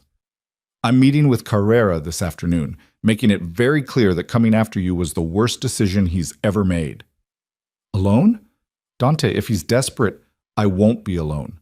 I'll have my team. But Lena, I need you to promise me something. He waited until she met his eyes. Whatever happens, whatever you hear about this meeting, trust that I did what was necessary. Can you do that? That depends on what necessary means. It means I'm going to give him a choice. Walk away, and I'll help him rebuild his life somewhere far from here. Set him up with enough money to start over, no strings attached. Or continue down this path and face consequences he really won't like. And if he doesn't take the deal? Dante's expression went cold, remote. Then I remove him as a threat, permanently. What does permanently mean? It means you don't have to worry about him anymore. Ever. He stood, moving toward the window to check the street below. I have lawyers standing by with restraining orders, financial leverage that will make his life very difficult if he refuses to cooperate, and contingencies for every possible outcome. Vincent Carrera will not hurt you or our daughter. I guarantee it. Lena pressed her hands to her belly, feeling Sophia moving beneath her palms. I don't want you to become someone you're not because of us. Someone who does terrible things in the name of protection. I've always been this person, Lena. You just never had to see it. He turned back to face her, his expression softening slightly. The difference is that now I'm choosing to be transparent about it. To let you see the parts of me I used to hide because I thought they'd scare you away. And maybe they will, but at least you'll know the truth. The truth is that you're willing to destroy a man to keep us safe. The truth is that I'm willing to do whatever it takes. He moved back to her, kneeling so they were eye level. I won't apologize for that. I won't pretend to be someone I'm not. But I will promise you this. I don't act on impulse. I don't cause unnecessary harm. And I always exhaust peaceful options first. Vincent will get his chance to walk away. What he does with it is his choice. Lena studied his face, searching for the monster she should fear. But all she saw was a man who loved fiercely and protected without hesitation. It should terrify her. Part of her wanted it to terrify her. Instead, she felt something dangerously close to gratitude. When is the meeting? She asked. 2:00. At my office. Neutral ground with witnesses. He checked his watch. Which means I need to leave soon to prepare. But first, I want you to meet someone. Who? As if on cue, there was a knock at the door. Dante checked his phone, then moved to answer it. A woman stepped inside, late 30s, athletic build, with sharp eyes that cataloged everything in seconds. She wore professional attire that didn't quite hide what Lena suspected was a weapon at her hip. Lena, this is Rachel Torres, former Secret Service, now head of my personal security team. Rachel, this is Lena Cross, the mother of my child and the person you're going to be protecting for the foreseeable future. Rachel offered her hand, her grip firm and confident. Ms. Cross, it's an honor. I've been briefed on the situation and I want you to know you're in good hands. I don't need a bodyguard, Lena protested weakly. With respect, ma'am, you do. Rachel's voice was professional but kind. At least until we neutralize the current threat. I promise to be as unobtrusive as possible. You won't even know I'm there most of the time. She'll be staying in the building, Dante explained. In the apartment directly below yours. The previous tenant was very motivated to relocate when I made him an offer. You bought out my downstairs neighbor? Lena stared at him. Dante, that's insane. That's practical. He picked up his jacket, shrugging into it. Rachel has direct access through the fire escape if needed. She'll maintain eyes on your apartment while remaining out of sight. And before you argue, remember, this is temporary, just until Carrera is handled. Lena wanted to fight it, to insist she didn't need this level of protection. But looking at Rachel's calm competence and Dante's unwavering resolve, she knew it was a battle she'd already lost. Fine, she said, but I have a doctor's appointment this morning. Will she be coming with me to that too? I'll be coming with you to that. Dante's tone brooked no argument. Rachel will maintain perimeter security while we're inside. Both of you? Dante, it's just a checkup. Both of us. He moved to her, pressing a kiss to her forehead that felt like a promise and a prayer. I'll be back by 9 to pick you up. In the meantime, Rachel will be here if you need anything. And Lena, please don't try to slip away or prove you don't need protection. Not today. She heard the plea beneath the command and found herself nodding. Okay, I'll wait for you. Relief flashed across his face. He turned to Rachel. Anything happens, anything at all. You'll be the first call, Rachel assured him. Go handle your meeting. We'll be fine here. After Dante left, Lena found herself alone with her new shadow. Rachel moved through the apartment with professional efficiency, checking locks and sightlines just as Dante had the night before. You don't have to do that, Lena said. He already checked everything. Force of habit, ma'am, and Mr. Russo is thorough, but I like to verify personally. Rachel finished her inspection and turned with a slight smile. For what it's worth, I've worked for a lot of powerful men.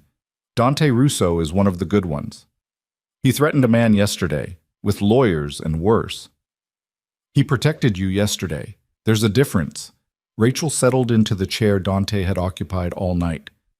I know his world seems brutal from the outside, and it can be. But there are rules, codes of conduct, lines most people won't cross. Dante operates within those lines. Barely sometimes, but he operates within them. And Vincent Carrera? Does he operate within the lines? Carrera is desperate, which makes him dangerous. Rachel's expression turned serious. Desperate men do unpredictable things. They take risks they shouldn't, make moves that don't make strategic sense. That's why we're being extra cautious. Until we know what he really wants, until we know if he's working alone or has partners, we assume worst-case scenarios. Lena pressed her hands to her belly, feeling the familiar flutter of movement. Sophia was awake, doing her morning acrobatics. I just want her to be safe. I want to bring her into a world where I'm not constantly looking over my shoulder." "You will," Rachel said with quiet confidence. "Dante won't rest until every threat is eliminated. I've seen him work. When it comes to people he cares about, he's relentless. He cares too much sometimes. It becomes control." "Maybe. But right now, that control is the only thing standing between you and someone who wishes you harm. Sometimes protection looks like control. The trick is knowing the difference." Lena didn't have an answer for that. She made herself breakfast while Rachel maintained her quiet vigil, checking her phone periodically and communicating with someone in brief, coded phrases. It should have felt invasive, having a stranger in her space, monitoring her every move. Instead, it felt oddly comforting, like having a guardian angel who carried a weapon. Dante returned promptly at 9, looking more put together than he had earlier. Fresh suit, clean shave, the corporate armor firmly back in place. But his eyes went soft when they landed on Lena. "Ready?" he asked. "As I'll ever be." The drive to the clinic was quiet, Dante's hand resting on the seat between them like an invitation she wasn't quite ready to accept. Rachel followed in a separate vehicle, maintaining distance, but staying visible in the mirrors. "Are you nervous?" Lena asked as they pulled into the parking garage. "About the appointment?" "Terrified," Dante admitted. "I've been reading about what these visits entail, but reading and experiencing are different things. What if I mess up? What if I say something wrong or ask a stupid question?" "There are no stupid questions when it comes to your child."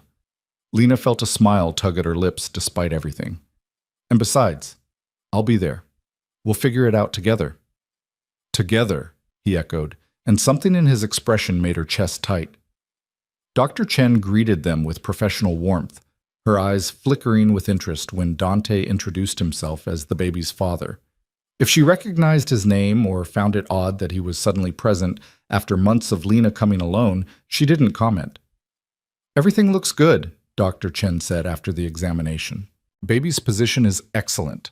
Heartbeat is strong and steady. You're measuring right on track for 33 weeks. "Can we hear the heartbeat?" Dante asked, his voice rougher than usual. "Of course." Dr. Chen positioned the Doppler, and suddenly the room filled with the rapid thump-thump-thump of Sophia's heart. Lena watched Dante's face transform. All the hard edges softened, replaced by wonder and something that looked suspiciously like tears. His hand found hers, gripping tight as he listened to their daughter's heartbeat for the first time. "That's her," he whispered. "That's really her." "That's really her," Lena confirmed, her own eyes damp. Dr. Chen smiled, clearly moved by the moment. "Would you like to see her? We can do a quick ultrasound if you'd like." "Please," Dante said immediately, "if it's not too much trouble." "No trouble at all." Moments later, they were both staring at the grainy image on the screen. Sophia in profile, her tiny features visible, one hand curled near her face. "She's beautiful," Dante breathed. "She looks like you." "She looks like a baby." But Lena was smiling, unable to look away from their daughter. "But yes, she's beautiful." Dr. Chen printed several images, handing them to Dante, who accepted them like they were precious artifacts. 3 more weeks, give or take. Are you both prepared?" "Getting there," Lena said. "I'll be there," Dante added, "for the birth, if Lena agrees." All eyes turned to her.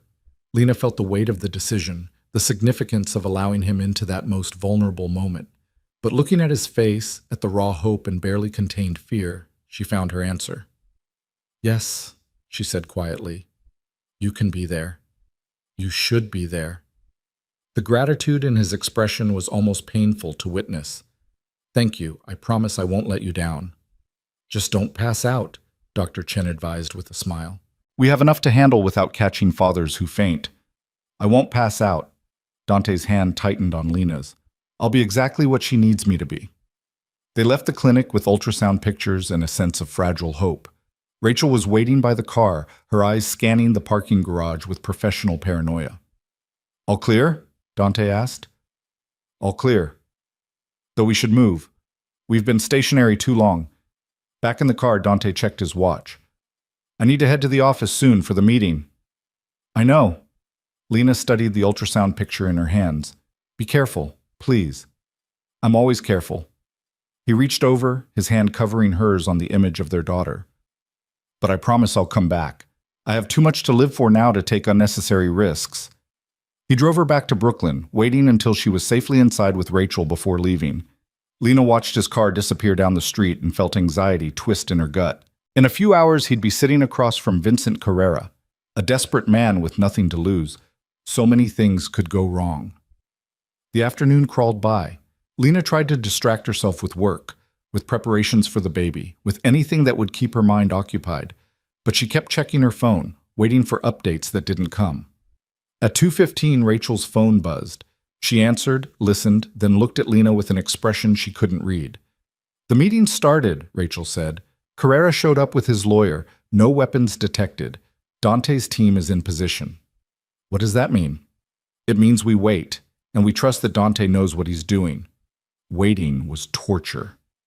Lena paced her small apartment, one hand pressed to her belly, where Sophia kicked and squirmed, picking up on her mother's anxiety. 3 o'clock came and went, then 3:30. At 4 o'clock, Rachel's phone rang again. This time, she answered and immediately handed it to Lena. "It's for you." Lena grabbed the phone, her heart hammering. "Dante? Are you okay?" "I'm fine." His voice was steady, controlled. "It's over." Carrera took the deal. Relief made her knees weak. She sank onto the couch, pressing a hand to her chest. "What deal? What happened?" He admitted everything, the surveillance, the messages, the plan to use you as leverage to force me into a business deal that would have bankrupted me. He was desperate, Lena. Nearly $3 million in debt, his ex-wife bleeding him dry in alimony, his reputation destroyed. He saw you as his last chance to get back at me. And you just gave him money to go away? I gave him a choice. Take $5 million, sign away any claim to past grievances, relocate to the West Coast and never contact either of us again, or face criminal charges for stalking and harassment, financial audits that would expose what I strongly suspect is fraud and embezzlement, and the full weight of every resource I possess making his life unbearable. He took the money. He took the money. My lawyers are drawing up the paperwork now. By tomorrow, he'll be on a plane to California with enough cash to start over, and we'll be free. Lena felt tears slip down her cheeks, relief and exhaustion overwhelming her. It's really over? It's really over. His voice softened. I'm coming to you now. I want to see you, make sure you're okay. I'm okay. Scared, but okay. You don't have to be scared anymore. I've got you. Both of you. He arrived 40 minutes later, still in his suit but looking somehow lighter, like a weight had been lifted from his shoulders. Lena opened the door and he pulled her into his arms, careful of her belly, his face buried in her hair. I was so worried, she whispered against his chest. I know. I'm sorry I couldn't call sooner. The negotiations took longer than expected. He pulled back, his hands framing her face. But it's done. You're safe. Sophia's safe, that's all that matters. Did you really give him $5 million? I would have given him 10 if that's what it took to make him go away. His thumb brushed away her tears. Money I can always make more of. You and our daughter, you're irreplaceable. Rachel cleared her throat from across the room. I'll give you two some privacy. Call if you need me.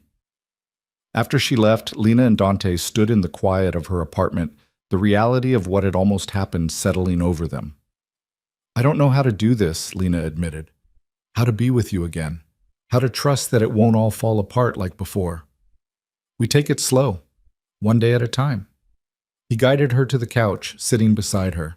We communicate. We set boundaries. We actually build a partnership instead of me trying to fit you into my life. And most importantly, we put Sophia first. Always. What does that look like, putting her first? It looks like me being present. Actually present. Not just physically there, but mentally checked out thinking about the next deal. It looks like me listening when you tell me what you need instead of assuming I know better. It looks like compromise and flexibility and all the things I'm terrible at but willing to learn. And when you backslide, because you will, control is hard to unlearn. Then you call me on it. You tell me I'm being an ass and I course correct. He took her hand, lacing their fingers together. I'm not saying I'll be perfect. I'm saying I'll try. That I'll keep trying, even when it's hard, even when every instinct tells me to take control and manage the situation, because losing you once nearly destroyed me. I won't make that mistake again." Lena looked at their joined hands, at the way they fit together despite everything that had broken between them. "I'm not ready to move back in with you. I'm not ready to jump back into being Mrs. Russo. I'm not asking you to. I'm just asking for a chance, to prove I can be better, to be the partner you need and the father Sophia deserves." "Okay," she whispered, "we can try. But Dante, if this doesn't work, if we can't figure out how to make this partnership real instead of just something we talk about, I need you to promise you won't fight me on custody, that we'll work out something fair that puts Sophia's needs first." "I promise." "But Lena?" He waited until she met his eyes. "I don't plan on failing. Not at this. Not when it's the most important thing I've ever done." He leaned forward slowly, giving her time to pull away. When she didn't, his lips brushed hers in a kiss so gentle it made her chest ache. It tasted like promise and possibility and all the complicated feelings she'd been trying to ignore for months. When they finally pulled apart, Sophia kicked hard enough to make Lena gasp. Dante's hand immediately went to her belly, his eyes widening when he felt the movement beneath his palm. "Was that her?" "That was her. She's very active today." "She knows," Dante said with wonder. "She knows her father's here." "Or she's protesting all the emotional drama," Lena said dryly. "Hard to tell with babies." He laughed, the sound warm and genuine. "Either way, I'll take it." He kept his hand on her belly, feeling their daughter move. 3 more weeks, then we get to meet her." 3 weeks, Lena echoed. "Are you ready?" "Absolutely not." He looked up, meeting her eyes. "But I will be. We both will be." Lena leaned into him, letting herself rest against his solid warmth. For the first time in months, she felt something close to safe. The threats were neutralized. Dante was here, trying in ways that felt genuine. And soon, very soon, they'd both meet the little girl who had already changed everything. Outside, the city hummed with life. Rachel maintained her quiet vigil in the apartment below. And somewhere in California, Vincent Carrera was boarding a plane with $5 million and the knowledge that he'd gotten off easy. But inside this small Brooklyn apartment, 2 people who had loved and lost each other were finding their way back. Not to what they were, but to what they could become. For themselves, for each other, and for the daughter they both already loved more than life itself. Sophia kicked again, and Dante smiled. The kind of smile that transformed his entire face, that reminded Lena why she'd fallen for him in the first place. Maybe, just maybe, they could make this work after all. The 3 weeks that followed the confrontation with Carrera felt like existing in a strange bubble outside normal time. Dante showed up every morning with breakfast, real food, not the toast and yogurt Lena had been subsisting on. He'd learned her current cravings, arriving with fresh oranges and the specific brand of granola she couldn't get enough of. He never stayed longer than she seemed comfortable with, never pushed for more than she was willing to give. But he was always there, present in a way he'd never managed during their marriage. On a crisp October morning, 2 days before her due date, Lena woke to contractions that felt different from the Braxton Hicks she'd been experiencing for weeks. These were sharper, more insistent, radiating from her lower back around to her belly with rhythmic precision. She checked the time. 5:30 in the morning. The contractions were still 20 minutes apart, not time to panic yet, but her hand shook as she reached for her phone anyway. Dante answered on the first ring, his voice alert despite the early hour. "Lena? What's wrong?" "I think it's time. The contractions started about an hour ago. They're getting stronger." "I'm on my way. Don't move. Don't do anything. I'll be there in 15 minutes. "Dante, it takes 30 minutes to get from Manhattan to—" The line went dead. Lena smiled despite the discomfort, imagining him already throwing on clothes, probably terrifying his driver with demands for speed. She used the time to breathe through another contraction, timing it carefully. 18 minutes since the last one. True to his word, Dante arrived in 17 minutes, looking slightly wild-eyed and carrying the hospital bag he'd insisted on packing himself 2 weeks ago. Rachel appeared moments later, her professional calm a stark contrast to Dante's barely contained panic. "How far apart are the contractions?" Rachel asked, immediately taking charge. 15 to 18 minutes. They're not consistent yet." "Good. We have time. She turned to Dante. You need to breathe. Lena needs you calm, not spiraling.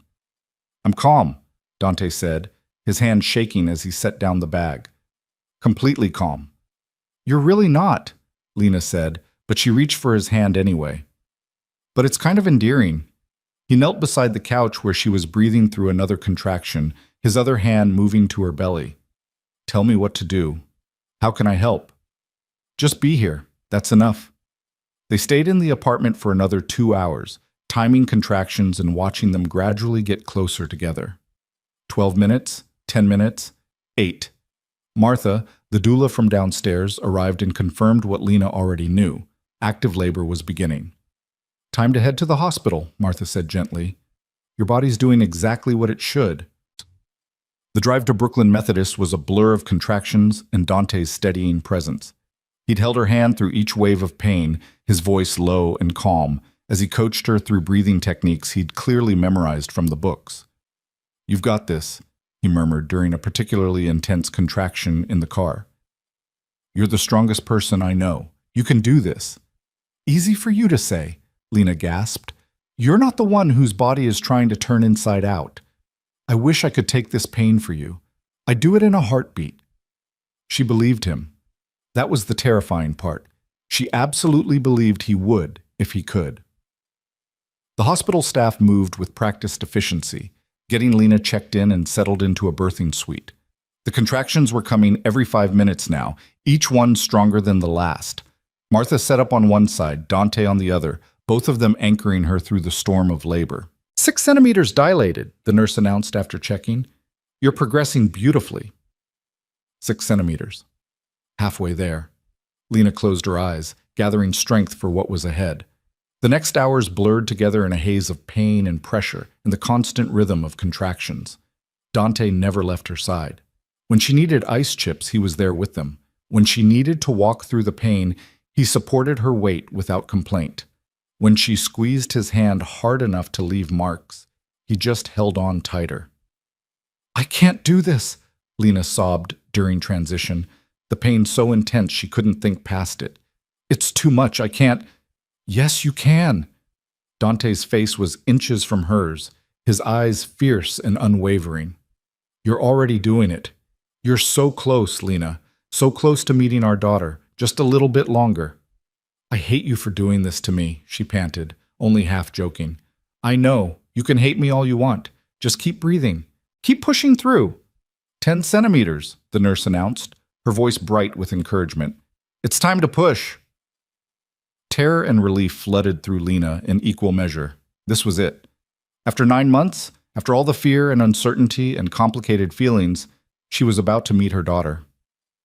I'm scared, she whispered to Dante during the brief pause before the next contraction. I know, me too. He pressed his forehead to hers. But we're doing this together. You, me, and Sophia. We're already a family. We've got this. The next contraction hit and Lena bore down, pushing with everything she had. Dr. Chen coached her through it, Martha supported her back, and Dante held her hand like it was the only thing keeping him tethered to earth. Good, Lena. That's so good. I can see her head.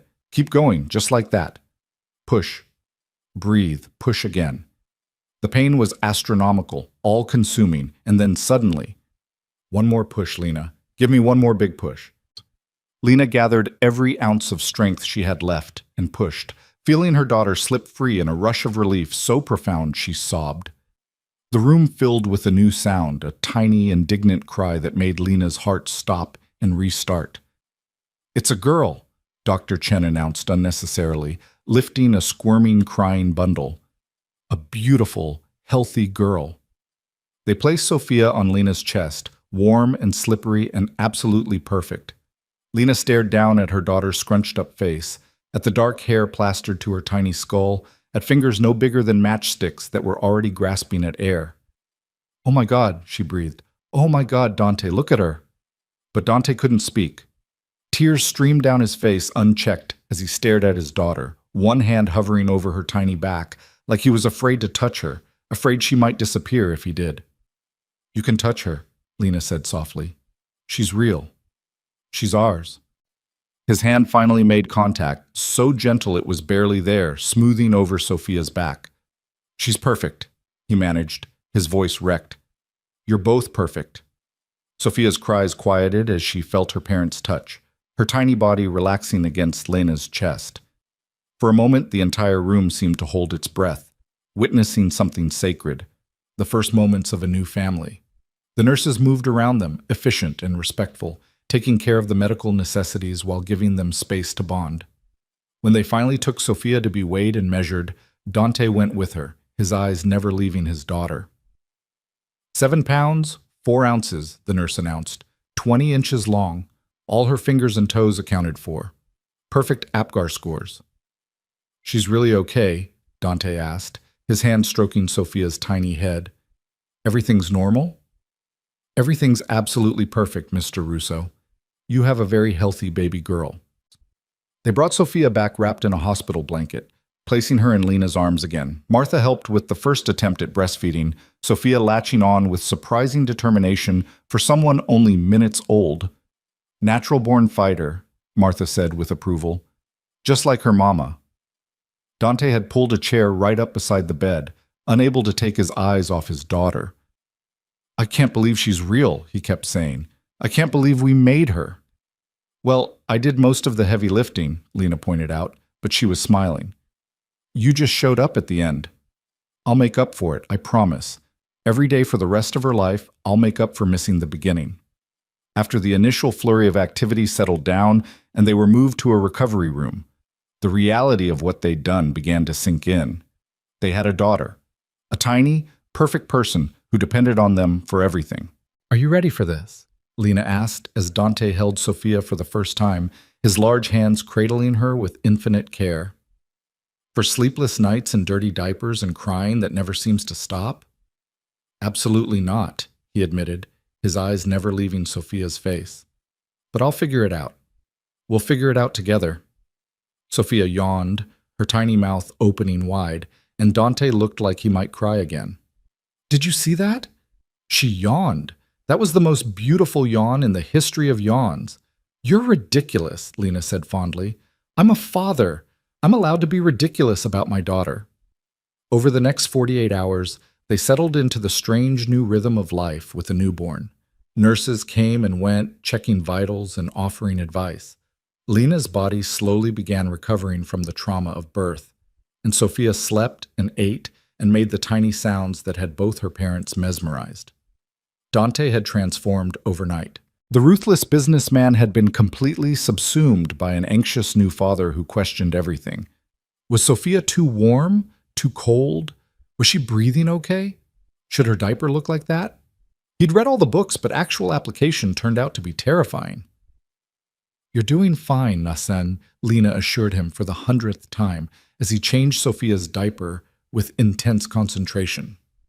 "You're not going to break her. She's so small. What if I do something wrong? Then we'll figure it out. That's what parenthood is, just figuring it out as you go." "I hate not knowing things." He finished the diaper change, incredibly proud when Sophia didn't immediately protest. "But for her, I'll embrace the uncertainty." On the second night during one of Sophia's midnight feedings, Dante finally broached the subject they'd been dancing around. "I want you to come home with me," he said quietly, watching Lena nurse their daughter. "Not to my penthouse, somewhere new, somewhere that's ours, not just mine, a home we build together for Sophia." Lena's hand stilled on Sophia's back. "Dante, I know we're taking things slow. I know you're not ready to jump back into being married. But Lena, I don't want to be a part-time father. I don't want to miss bedtimes and first smiles and all the little moments because we're living in separate places trying to coordinate schedules. I want to wake up in the middle of the night when she cries. I want to be there for every feeding, every diaper change, every tiny milestone. So you want me to move in with you? I want us to build a life together, as a family. Not because we're married or because some paper says we should, but because it's what's best for Sophia, and maybe," he hesitated, vulnerability flickering across his features, "maybe because it's what we both want too, even if we're scared to admit it." Lena looked down at Sophia, at her daughter's perfect face relaxed in sleep. milk-drunk and content. She thought about the past few weeks, about Dante showing up every day with breakfast, about the way he'd held her hand through labor, about the tears on his face when Sophia was born. She thought about the man he was becoming versus the man he'd been. "I'm not ready to remarry you," she said carefully. "I need you to understand that. Moving in together doesn't mean we're back to how things were. I know. I don't want to go back. I want to move forward." He reached across the space between them, his hand covering hers where it rested on Sophia's back. "Different rules this time. Real partnership. Decisions made together. Your career, your independence, your voice. All of it matters as much as mine. More, even. And when you backslide, when you start trying to control things, then you call me on it and I course correct. We have conversations instead of arguments. We work through problems instead of letting them fester until they explode." His eyes were earnest, desperate for her to believe him. "I've been seeing my therapist 3 times a week, working on the control issues, the tendency to compartmentalize, all of it. I'm not perfect and I'm never going to be, but I'm committed to being better. For you, for Sophia, for us."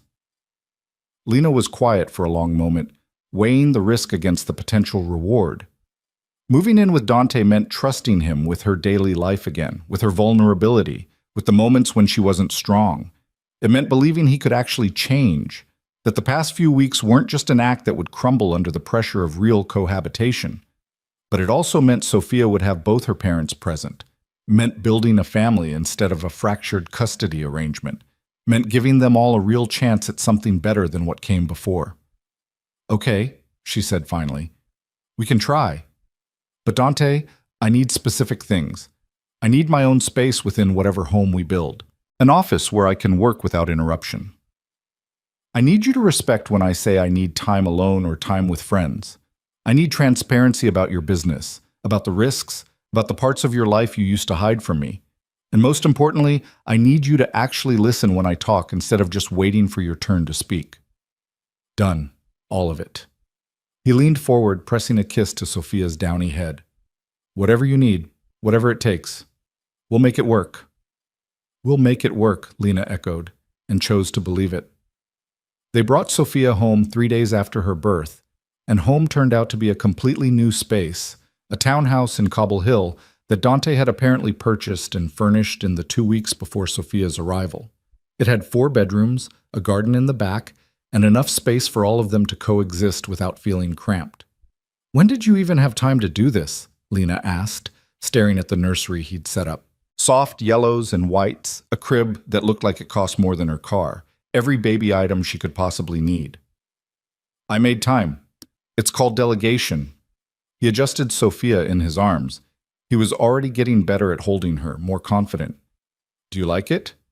If you hate it, we can change everything. This is your home too. Our home. It's beautiful." And it was. Warm and welcoming in a way his cold penthouse had never been. "You really thought of everything." "I tried, though I'm sure we're missing things. We'll figure it out together." That phrase became their mantra in the weeks that followed. "We'll figure it out together" covered everything from how to soothe Sophia's colicky crying at 3 in the morning to negotiating who would handle which aspects of childcare. Dante threw himself into fatherhood with the same intensity he'd once reserved for business deals, reading books and watching videos and asking Lena a million questions. "Am I doing this right?" he'd ask while burping Sophia. "There's no right way. Just what works for her." "But the book said..." "The book doesn't know our daughter. We do." It was a revelation to him, the idea that he couldn't control or perfect his way through parenthood, that being a good father meant being present and flexible and willing to adapt. Lena watched him struggle with it, watched him fight his instincts to manage and direct, and saw him choose differently, choose to follow Sophia's cues instead of some predetermined plan. 2 months after Sophia's birth, on a quiet Sunday morning while their daughter napped, Dante found Lena in the kitchen making coffee. "I have something for you," he said, pulling a small box from his pocket. Lena's heart jumped. "Dante, if that's a ring..." "It's not a ring. Just open it." Inside was a key, simple, unadorned, attached to a keychain that read "Home." It's the key to this house, Dante explained. But more than that, it's a promise. This is your home, Lena. Not because I own it or because we're together, but because you belong here. You and Sophia. No matter what happens between us, no matter if we make this work romantically or not, this place is yours. Your sanctuary, your safe space. I had the deed put in both our names, equal ownership, equal say, in everything. Lena stared at the key, feeling tears prick her eyes. It was such a small gesture and such an enormous one at the same time. A tangible symbol of partnership, of trust, of him actually putting his money where his mouth was about shared control. Thank you, she whispered. This means more than you know. I'm just getting started. He moved closer, his hand coming up to cup her face. I'm going to spend every day for the rest of my life proving to you that I've changed, that I can be the partner you deserve and the father Sophia needs. And maybe, someday, you'll be ready to try again, really try. But until then, I'm just grateful to be here, to be part of this. Lena leaned into his touch, feeling the warmth of his palm against her cheek. They hadn't been intimate since before Sophia's birth, hadn't crossed that line back into romance. But the connection between them had been growing anyway, built on shared 3 a.m. feedings and quiet conversations while Sophia slept, on watching each other become parents and finding beauty in the exhaustion. I'm not ready yet, she said honestly, to remarry you, to jump back into that level of commitment. I know, and I'm not pushing, he searched for the words. I'm just here, loving you, loving our daughter, building something real instead of something that looks good on paper. You're doing a good job. Better than I expected, honestly. High praise from someone who had every reason to doubt me. His smile was self-deprecating. But I'll take it, and I'll keep working to earn more of it. Sophia's cry interrupted them, the demanding wail that meant she was hungry and angry about it. They both moved toward the stairs, years of partnership making them naturally coordinate their movements even after all the time apart. Dante reached the nursery first, scooping up their daughter with practiced ease. Hey, princess, I know, you're starving. Heaven forbid you wait 2 minutes for food. She gets her impatience from you, Lena said, settling into the nursing chair. She gets her determination from you. He handed Sophia over, watching as she latched on immediately. And hopefully she'll get the best of both of us. My drive, your compassion, my resources, your groundedness, my massive ego, Lena suggested. I was going to say strategic thinking, but sure, we can go with ego. He sat on the ottoman across from them, content to just watch his daughter eat.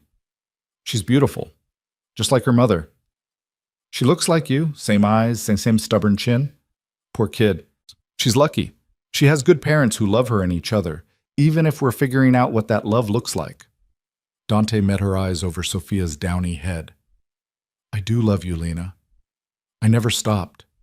Not when you left, not during the divorce, not in all the months since. I just learned to love you differently, to love you enough to let you make your own choices, even when those choices didn't include me. I love you too, Lena admitted quietly. I tried not to, tried to convince myself I'd move past it, but seeing you with her, seeing how hard you're working to be different, I love you. Maybe more than I did before, because now I see all of you, not just the polished version you presented. Even the parts that aren't pretty? Especially those parts. They make you human instead of intimidating. Sophia finished eating and promptly fell asleep, milk-drunk and content. Lena burped her gently, then handed her to Dante, who took her with reverent care. I'm going to put her down, he said. Then maybe we can talk, really talk about what comes next for us? I'd like that. Lena waited in the kitchen, making tea for both of them, while he settled Sophia in her crib. When he returned, he looked nervous in a way she rarely saw. Dante Russo, afraid of a conversation. I want to remarry you, he said without preamble. Not right now, not tomorrow, but eventually, when you're ready, when you trust that I've really changed, and this isn't just an act I'm putting on. Dante, let me finish. He took a breath, steadying himself. I know I don't deserve a second chance. I know I failed you in fundamental ways during our first marriage. But Lena, these past few months have shown me what we could be, What we could build together if we both commit to doing it differently, to actually being partners instead of me being the decision maker and you being the person who lives with my decisions. What would be different? Lena asked. Lena, specifically, not just promises, but actual concrete changes. Therapy, together and individually. Building a life that includes both our careers and priorities, not just mine. Sharing the emotional labor of running a household and raising Sophia instead of assuming you'll handle all of it. Actually communicating instead of shutting down when things get hard. And most importantly, respecting your autonomy, your right to make choices about your own life, your own body, your own career, all of it. He pulled out a folder, sliding it across the table to her. I had my lawyers draw this up. A post-nuptial agreement in case you ever decide to marry me again. It protects your assets, guarantees your financial independence, and ensures you have equal say in all major decisions, including where we live, how we raise Sophia, all of it. I'm not looking for a wife who'll just go along with what I want. I'm looking for a partner who'll challenge me, call me out when I'm being an ass, and build a life with me based on mutual respect. Lena opened the folder, scanning the legal language. It was exactly what he'd described. Protection for her, guarantees of partnership, none of the traditional prenuptial clauses about her getting nothing if the marriage dissolved. This is significant, she said quietly. It's necessary. If we're going to do this again, we do it right. With clear expectations and legal protections and actual equality baked into the foundation. Lena set down the papers, studying the man across from her. The father who got up every night without complaint when Sophia cried. The partner who asked her opinion on everything from dinner plans to business decisions. The man who was fighting his own nature to become someone better. Ask me again in a year, she said finally. Let's see if you can maintain this for a full year. If we can actually build a partnership that works. If you can prove this isn't just new parent excitement, but genuine change. And if we make it to Sophia's first birthday with this still working, still feeling like a real partnership, then we'll talk about remarriage. Relief flooded Dante's features. A year. I can do a year. I can do forever if that's what it takes. 1 year, Lena repeated firmly. Let's not get ahead of ourselves. But as Dante reached across the table to take her hand as they sat in the home they were building together with their daughter sleeping upstairs, Lena felt something she hadn't felt in a long time. Hope. The year that followed was hard work, the kind of work that required constant communication and compromise and choosing each other every single day. There were fights when Dante's control issues resurfaced and Lena had to remind him of their agreement. There were tears when exhaustion and hormones and the stress of new parenthood made everything feel impossible. There were moments when both of them wondered if they were fooling themselves, if this attempt at partnership was doomed to fail like their marriage had. But there were also moments of profound beauty. Sophia's first smile, directed at Dante, who'd been making ridiculous faces for 20 minutes to earn it. Her first laugh, surprised out of her when Lena accidentally dropped a spoon. The day she rolled over, the day she sat up, the day she took her first wobbly steps straight into her father's arms. They watched her grow together, marveling at each milestone. Dante proved he could maintain his commitment to change, to partnership, to actually showing up as an equal parent instead of a distant provider. Lena proved she could trust again, slowly lowering the walls she'd built and letting him back into her heart. On Sophia's first birthday, surrounded by friends and family in the garden behind their townhouse, Dante pulled Lena aside. "It's been a year," he said simply. "It has." Lena watched their daughter destroy a smash cake with enthusiastic hands, frosting everywhere. "You did it! You kept your promises." "We did it. Together." He pulled out a small box, and this time Lena's heart jumped for a different reason. "I'm not asking you to answer now. I'm just asking you to think about it, to consider if maybe we're ready to make this official again, different than before, better than before." Inside the box was a ring, simple, elegant, nothing like the massive diamond he'd given her the first time. This one was understated, beautiful, a single sapphire, the color of Sophia's eyes. "I remember," Lena whispered. "I told you once I liked sapphires better than diamonds." "You did. 3 years ago, walking past a jewelry store window. You said diamonds were too flashy, that sapphires had depth." His thumb brushed across her knuckles. I remember everything about you, Lena. Every conversation, every preference, every moment. And I want to spend the rest of my life creating new memories, new moments. A new marriage built on who we are now instead of who we were. Lena looked at the ring, at Dante's hopeful face, at their daughter laughing in the grass covered in frosting. She thought about the year they'd built together, about the partnership they'd created through hard work and honest communication and choosing each other every single day. Yes, she said, surprising herself with the certainty in her voice. Yes, I'll marry you again, but Dante, we're doing this differently. Small ceremony, people who actually matter. No massive society wedding, no performance, just us and the people we love, and a commitment we both actually understand this time. Whatever you want. He slid the ring onto her finger, then pulled her close, his forehead resting against hers. Thank you for giving me another chance, for believing I could change, for building this with me. Thank you for actually doing the work, for proving you meant it.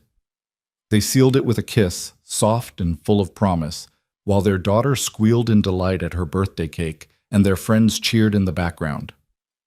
6 weeks later, they remarried in the same garden with only 20 people present. Rachel Torres stood as Lena's witness, having transformed from bodyguard to friend over the past year. Marcus, Dante's investigator, stood as his. And Sophia, 14 months old and impossibly beautiful in a tiny white dress, was held by Martha the doula, who'd become an honorary grandmother. The vows they exchanged were nothing like the traditional ones from their first wedding. These were honest, hard-won, specific to the relationship they'd built. I promise to listen when you speak instead of waiting for my turn to talk, Dante said, his voice rough with emotion. I promise to respect your autonomy even when every instinct tells me to protect and control. I promise to be a partner, not a provider. To share the work, the decisions, the struggles, and the joys. I promise to keep working on myself, to keep growing, to never assume I've figured it all out. And I promise to love you and Sophia with everything I have every single day for the rest of my life. I promise to trust you when you've earned it and call you out when you haven't, Lena said, tears streaming down her face. I promise to communicate instead of letting resentment build. I promise to be honest about what I need even when it's hard. I promise to believe in the man you're becoming while holding you accountable to be that man.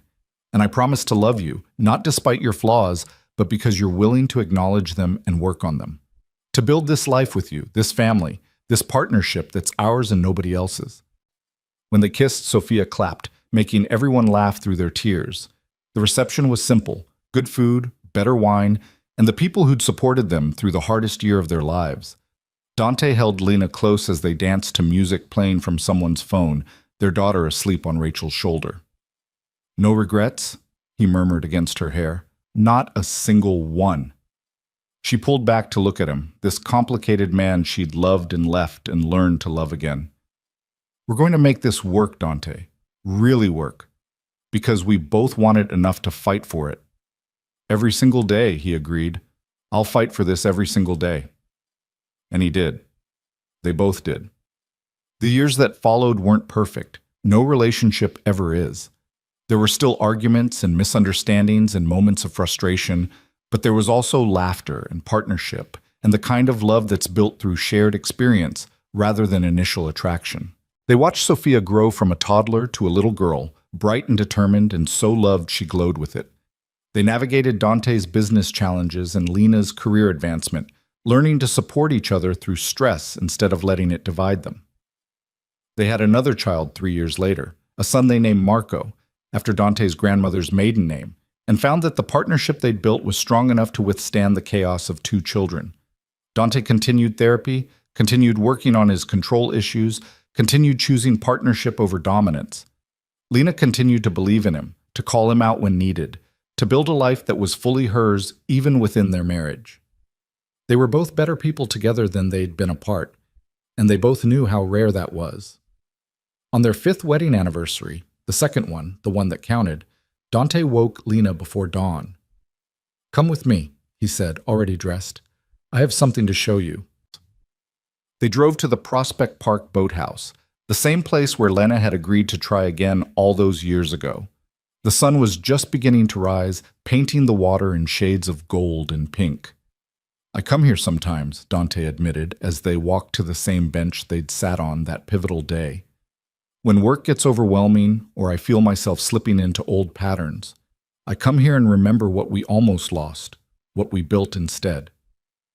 That's incredibly sentimental for someone who used to think emotions were inefficient. "You've changed me." He pulled her close, his arms around her waist, her back against his chest as they watched the sunrise together. "Made me better. Made me believe I could be better." "We changed each other," Lena corrected, leaning into his warmth. "That's what partnerships do." Behind them, the city was waking up. Their children were safe at home with Rachel, who'd become part of their family in all the ways that mattered. Their life was full and complicated and beautiful in its imperfection. "I love you," Dante said quietly. "More now than I did when we first married. More than I did when we remarried. Love that grows and deepens and gets richer with time." "I love you too." Lena turned in his arms, looking up at the man who'd fought so hard to become who she needed.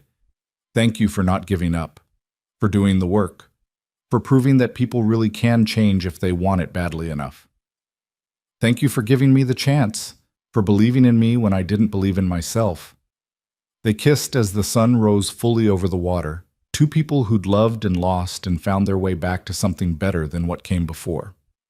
Their story hadn't been easy or straightforward or anything close to perfect, but it was theirs, built through hard work and honest communication and the daily choice to keep choosing each other.